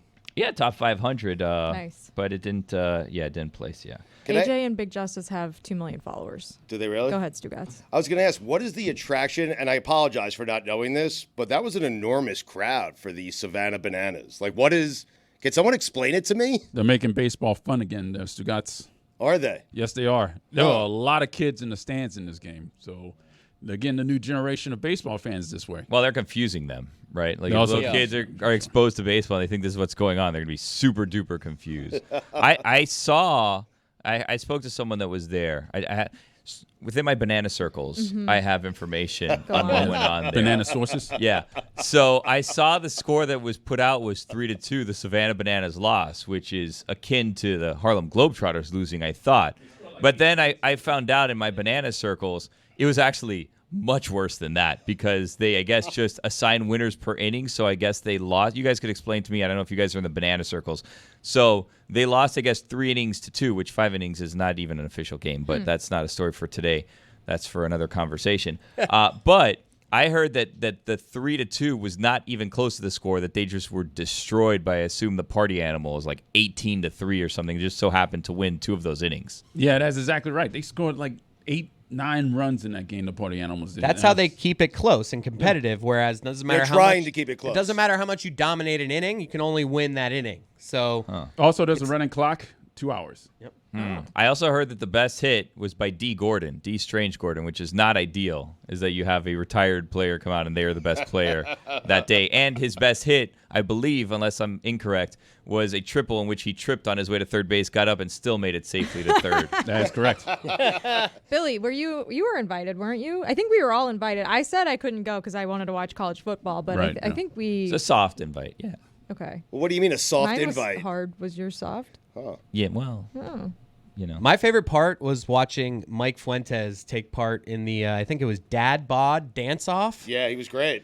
Was he? I don't know. I mean, he went for it. It's on the screen. Do we have right the now, audio so here? Oh, this is just B-roll. Man, I've never heard an audience pop less. You get out there and dance in front of a Chris, bunch of what I'm people. doing- He's trying to See, pop and lock. he's trying to actually look sexy here with like the little twerk thing. You gotta Yes. just worm it. You gotta do the worm. Like, know what the crowd wants here. I understand. Like Mike Fuentes fancies himself some guy who can move his hips, so he's like, I'm gonna show it off right here. but, See it, ladies? But Here he it can. is. Look at him. Yeah, he's I don't want fine. to look at him. It's fine. No, I'm giving Fuentes credit for actually going for it. Like, It's he more went there. impressive though than it is funny. You No, gotta go for pe- comedy. People there. in my worm dance circles are Yeah. saying the guy in front of him Worm did the circles. worm. Yeah. Oh, you can't One reworm. dance sources. Once Dennis someone Rodman. wormed, You can't repeat, reworm. yeah. Yeah, See, you can't do that anymore. that's kind of Rodman. my understanding is that's what I was invited to participate in. And but, you were like, absolutely. well, no, not. but then it was also like, and if you want, you could stick around for the game with a press pass. I'm like, hold on a second. I'm going to go out there and I'm going to dance in front of a bunch of strangers. I'm not even going to do this to entertain my children. And then I'm going to have to go to a press box where, you know, my contemporaries right. are going to see me after I was dancing on the field. Like, I'm good. Roy, no dance contest for you? Yeah. No. Why not? Because I threw out the first banana. Well, what does that mean? That means you're above the dance contest? Yes. You're too famous for it? Yes, that's exactly Is what that, that and means. Fuentes is not, is what you're saying. No, I can't It goes dance. I'm not Mike a dancer. Fuentes, Roy, AJ, and Big Justice. Yeah. That That's was right. the Banana highlight. And ranks D. everything. Gordon, right? D. Gordon. Yes. Oh, D. Jeremy Gordon's closer Taché to was there. Roy than. Huh. How did Anibal Sanchez do? What? Yeah, he was there. He pitched. Get out of here. How'd he do? I believe I was on my way to the press box when Aw. How many innings did he throw? I don't know, man. One, I guess. Juan Pierre played also. Guys, I JP. wasn't How even does there. Billy I know know exactly more about right. this Come than on. the What are rest we of doing the here? We're busy getting here? food. The Savannah Bananas are What? all ex-Marlins? Like, What do you mean you were getting food? How long was this event? 2 hours. 2 hours, running running clock. clock. Yeah. You had to get food? Yes, Yes, we make were sure to get that hungry, food before the clock. Jess, As soon as the Jess. clock hits 0, the food Jess. stops. Exactly. Those are long lines. Were you all those paying for the kids. food or free food? No. Oh, no, I paid for No, the food. Jess, you have never seen Roy with a press pass. I mean, No, I paid for the food. did you? Yeah. Okay. Yeah, I went to the concession stands All on right. the first level. So stand Stugotz, corrected. this is how it works. The Savannah Bananas and I from the Banana Circles, when they're playing somewhere, they'll try to bring in like a luminary of that team to come out and like play for the Bananas. Like for example, Ryan Howard made a debut for the Savannah Bananas not too long ago. So like they'll bring in like a big name that means something to like the town or the team or whatever. So the Marlins brought out Anibal Sanchez and Juan Pierre and D. Strange Gordon and a relief pitcher that throws with both hands that I think a lot of people forgot was probably on the Marlins. We're going to make the obvious joke here, right? There's more people at the Savannah Bananas games than probably any That's Marlins why I game. was asking. I was Yes. amazed to see how large the crowd Yeah, was. 3 times the crowd. Yeah, It but was sold out. Do it 81 times. You know sold what I mean? out? Yeah. Wow. Legitimately sold out. When was the last Marlins sellout? But the Marlins haven't done it 81 times. Well, no, but that's what I'm Stadium saying. The opener? Bananas wouldn't do it 81 times. Now, if you tell the fans of Miami, guys, you have one game a year to see Vidal Brujan. So what I you're saying guarantee you that 37,000 people show up to see Vidal. the Marlins should be a traveling MLB team, is what you're saying. Well, they travel half their games. Well, they should travel all of their games. It seems like the Marlins should bring back all their former popular players, right? Gary Sheffield. That'd be more entertaining. I'd rather see that I team don't- than the team they're trotting out there right now. Well, The season ones they ended. Or traded sign away. Roy. Yeah. Yeah, I'm Yeah. Or available. AJ and Big Justice. Yeah. Not Mike, though. Sorry, Fuentes. Who are AJ and Big Justice? Oh, Thank boy. you for asking. Everybody keeps Thank talking you. about them like Thank I'm you. supposed to know. Thank you. I'll give you a hint. Boom! That's I don't think not that a helps. hint Figured for it out? either of us. You got it? Yeah. Wait, Stugotz, you don't know who they are either? No So idea. you've does just that been mean? sitting here the whole Have time. you guys not So been have I. listening I've to been sitting Mystery here, Crate too. every episode for the Yeah. past 6 months? I'm sorry, Mystery Crate. You would know all of this Okay. right now. It sounds I'm like- sorry. I was sitting here waiting for Greg to ask the question I didn't want to ask. It sounds like a crazy zoo radio, like a morning zoo radio team or something. AJ and the Big. I think Dog, they have a whatever you podcast. Of course Not they that do. far off. Right. It's of called course Talk they do. to a. I mean, but Greg asked the question, and I still don't know who they Still, are. They're afraid to answer. They're just Kim Jong-un was on Talk to. I did see They're that. internet famous. these two. Internet Are famous. they? Okay. Like influencers, or Yeah, they went viral a couple months back, and now they're everywhere. I mean, getting famous is easy these days. 15 minutes. more almost followers up. than Big us. J. I Big, mean, Big Justice. AJ's been trying for years. If you see old videos of them, I so know, but it you're- wasn't that easy for them actually. But your dad, your dad had to work for his fame. So did AJ. I don't know. So did I. AJ's I don't been know. grinding. Right. AJ's been doing it since he had hair. The Rizzler deserves What? every ounce of fame that he has. By I the feel way. bad for that kid. He's so cute. But Yeah. I'm He's saying, adorable. but back in my day, back when Greg and I were growing up, you really had to work, right? You had to go to a recording studio and do a tape and They're not Oh, the singers. tape. send it out to program Yes. directors. Nobody and edit handed the it to tape. you. Now you just turn on your phone, and if you're good enough, you're good enough. Nothing else Ridiculous. matters. TikTok. But I No more guess that's the only thing that gatekeepers. should matter. If you're good enough, you're good enough. I mean, Just said TikTok inexplicably. Yeah, I mean, it used to be the sound a clock made. Now you make a TikTok and you're internet famous in a minute and a half. It's crazy. I think the clock still makes the sound. Everyone just make a TikTok and you get famous. That's how it works. Yeah. We got digital clocks now. No more TikTok. You would agree it's easier to become famous than it used to be. Probably. Yeah. I think, Greg, you should do a TikTok. Like, just what did you put in all this hard work for? Just start a TikTok. You know what I mean? Yeah. Whatever. A lot of untalented people got famous before the internet, though, right? Yeah, Name me.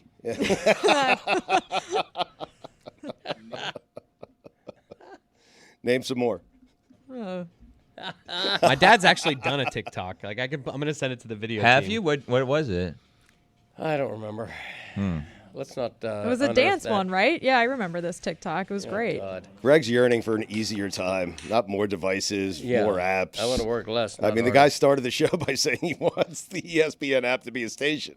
I do wish that there was a way. So I have YouTube TV, and I wish there was a way I could get all my streaming devices to integrate into my YouTube TV app, so that if like Notre Dame's playing on Peacock or there's like something I want to watch on one of the streaming services, I can flip easily or create a multi-view with all of them. And I wonder if there's ever a way in the future where we could do that, because that would make my life so much easier. I recently converted to YouTube TV, and I'm loving. So did love I. YouTube Sports TV. It's great. and the Yes. The only thing that's annoying, it's like why do they get to pick which 4 games that You I can want? customize though. No, but you can't specifically. You can't like specifically do it. Like I have So to there like were scroll certain- through no, like I have 15 the answer. different. Right. But sometimes I want to do the weather channel. Like why can't I pick and choose? Oh, you can't mix Why and can't I match. get red No, zone no. and 1 game? It's No. like I can only get the 2 football games. It's like they can pick. I should just be able to cater 4 screens. Right. Any channels that I pay for, I should be able to pick to do a 4-way box. So they give you predetermined quad boxes, which I'm fine with. But if you want to customize them, you can. But I think there are some national and network restrictions from being in that quad box. But like last night, I was watching a Fox baseball game and NBC football, so they're cool with it in some instances. But it's Right. just to me, it's like I'm paying for all these I know channels. They're working on it though, because I think they they rolled it out in beta at some point. But yes, you're right. Like I wanted to watch Sunday Red Zone Liberty game, couldn't do Exactly. it. That's all I want. Mhm. Give me football on one, basketball on the other. I love the quad box. Oh, I mean, I love it in general, but I hate when it restricts.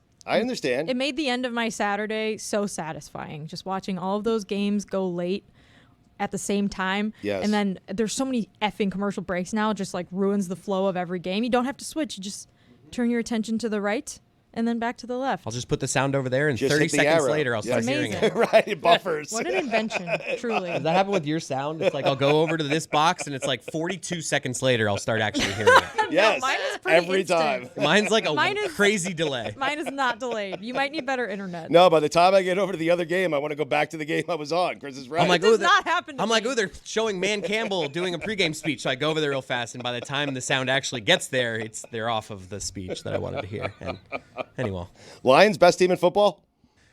they're good. Oh my God. How many teams can we say are good? You want to play that game? Ravens, Okay. Lions. Are the Niners? Do we know the Niners are good? I don't know. I think they are. Keep in mind they've been without McCaffrey most of the season. But is he coming back? I mean, Yeah, he's supposed to come back in a couple of weeks. by the way, we have here video with some sound of my dad doing a TikTok. I think the TikTok is just music. He nailed the dance. Yep, though. this is my dad dancing, doing a trendy dance.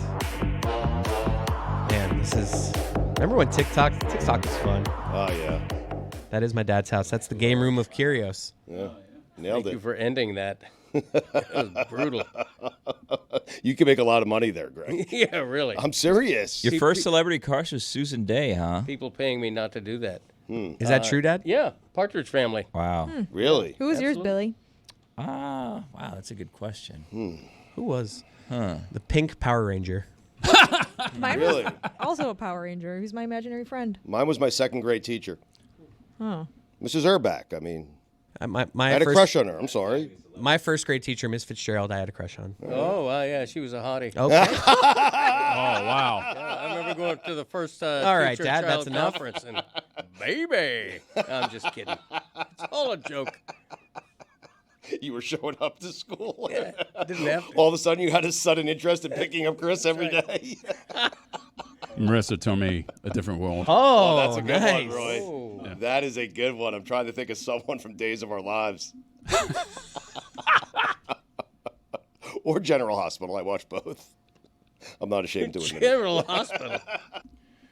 Greg, I know you want to talk about Lionel Messi. I believe he has a new cologne out, and I do want to talk about that. But I was wondering, when Peter Rosenberg was on with us earlier, because you love the Red Sox, correct? Yeah. How'd you feel about him being a Boston guy saying that he roots for the New York teams when his team gets eliminated? Because you can't do that. Like, that's No. ridiculous. That's absurd. No, you can't do that. Like, Yeah. like as a Red Sox fan, I was raised to always hate the Yankees under any circumstance. Of course. You know, like just because they're both in the American League, Right. that doesn't even come close. Right. You actively root against the Yankees. What I got from that is this industry will suck the sports fandom out of you, because what he's doing is rooting for his own success on the radio. Right. He wants the teams to be good. He wants the teams to be relevant. He will throw away his Boston allegiances if it means it's going to be good for him and his show. Oh, for sure. Yes. Yeah. Yeah. Yeah, I'm surprised he even likes it out there that he's got that Boston background. Right. You know, that's Yes. not good for him. No, it's not. Yeah. I actually, growing up with my dad,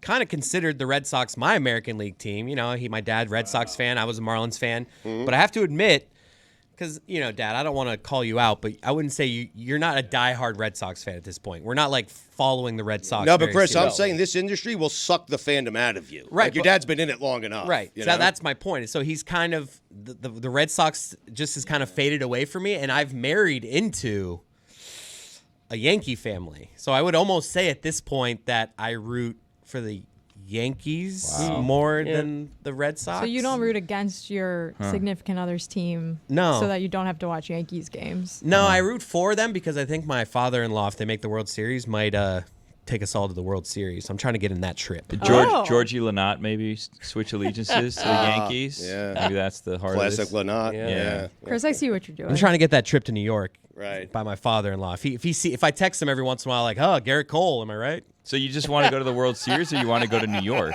No, just like I want to go to a World Series game. I just kind of want to get in on been that to trip. World Series games. I know, but You I just- have? Well, yeah, I've been to 03 and 97. Wow. I've never been to one.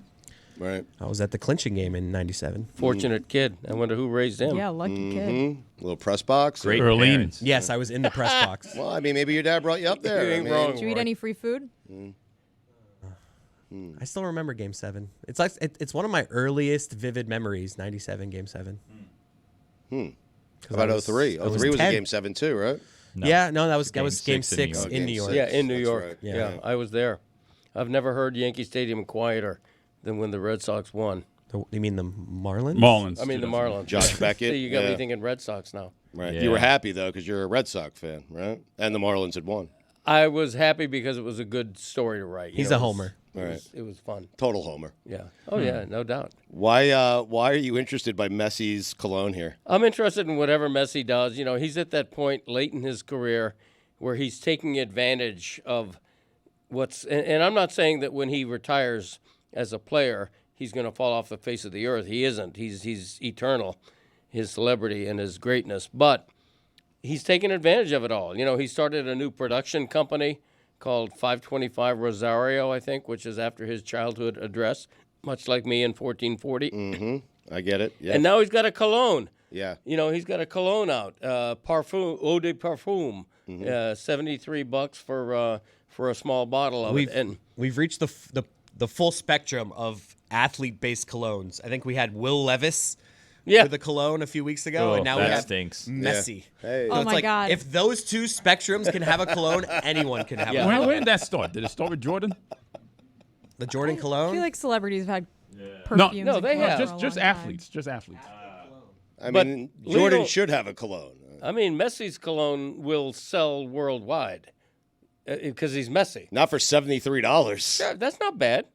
You know, it's Eau de This is the Parfum. new and unimproved Dan Le Batard Show with the Stugotz.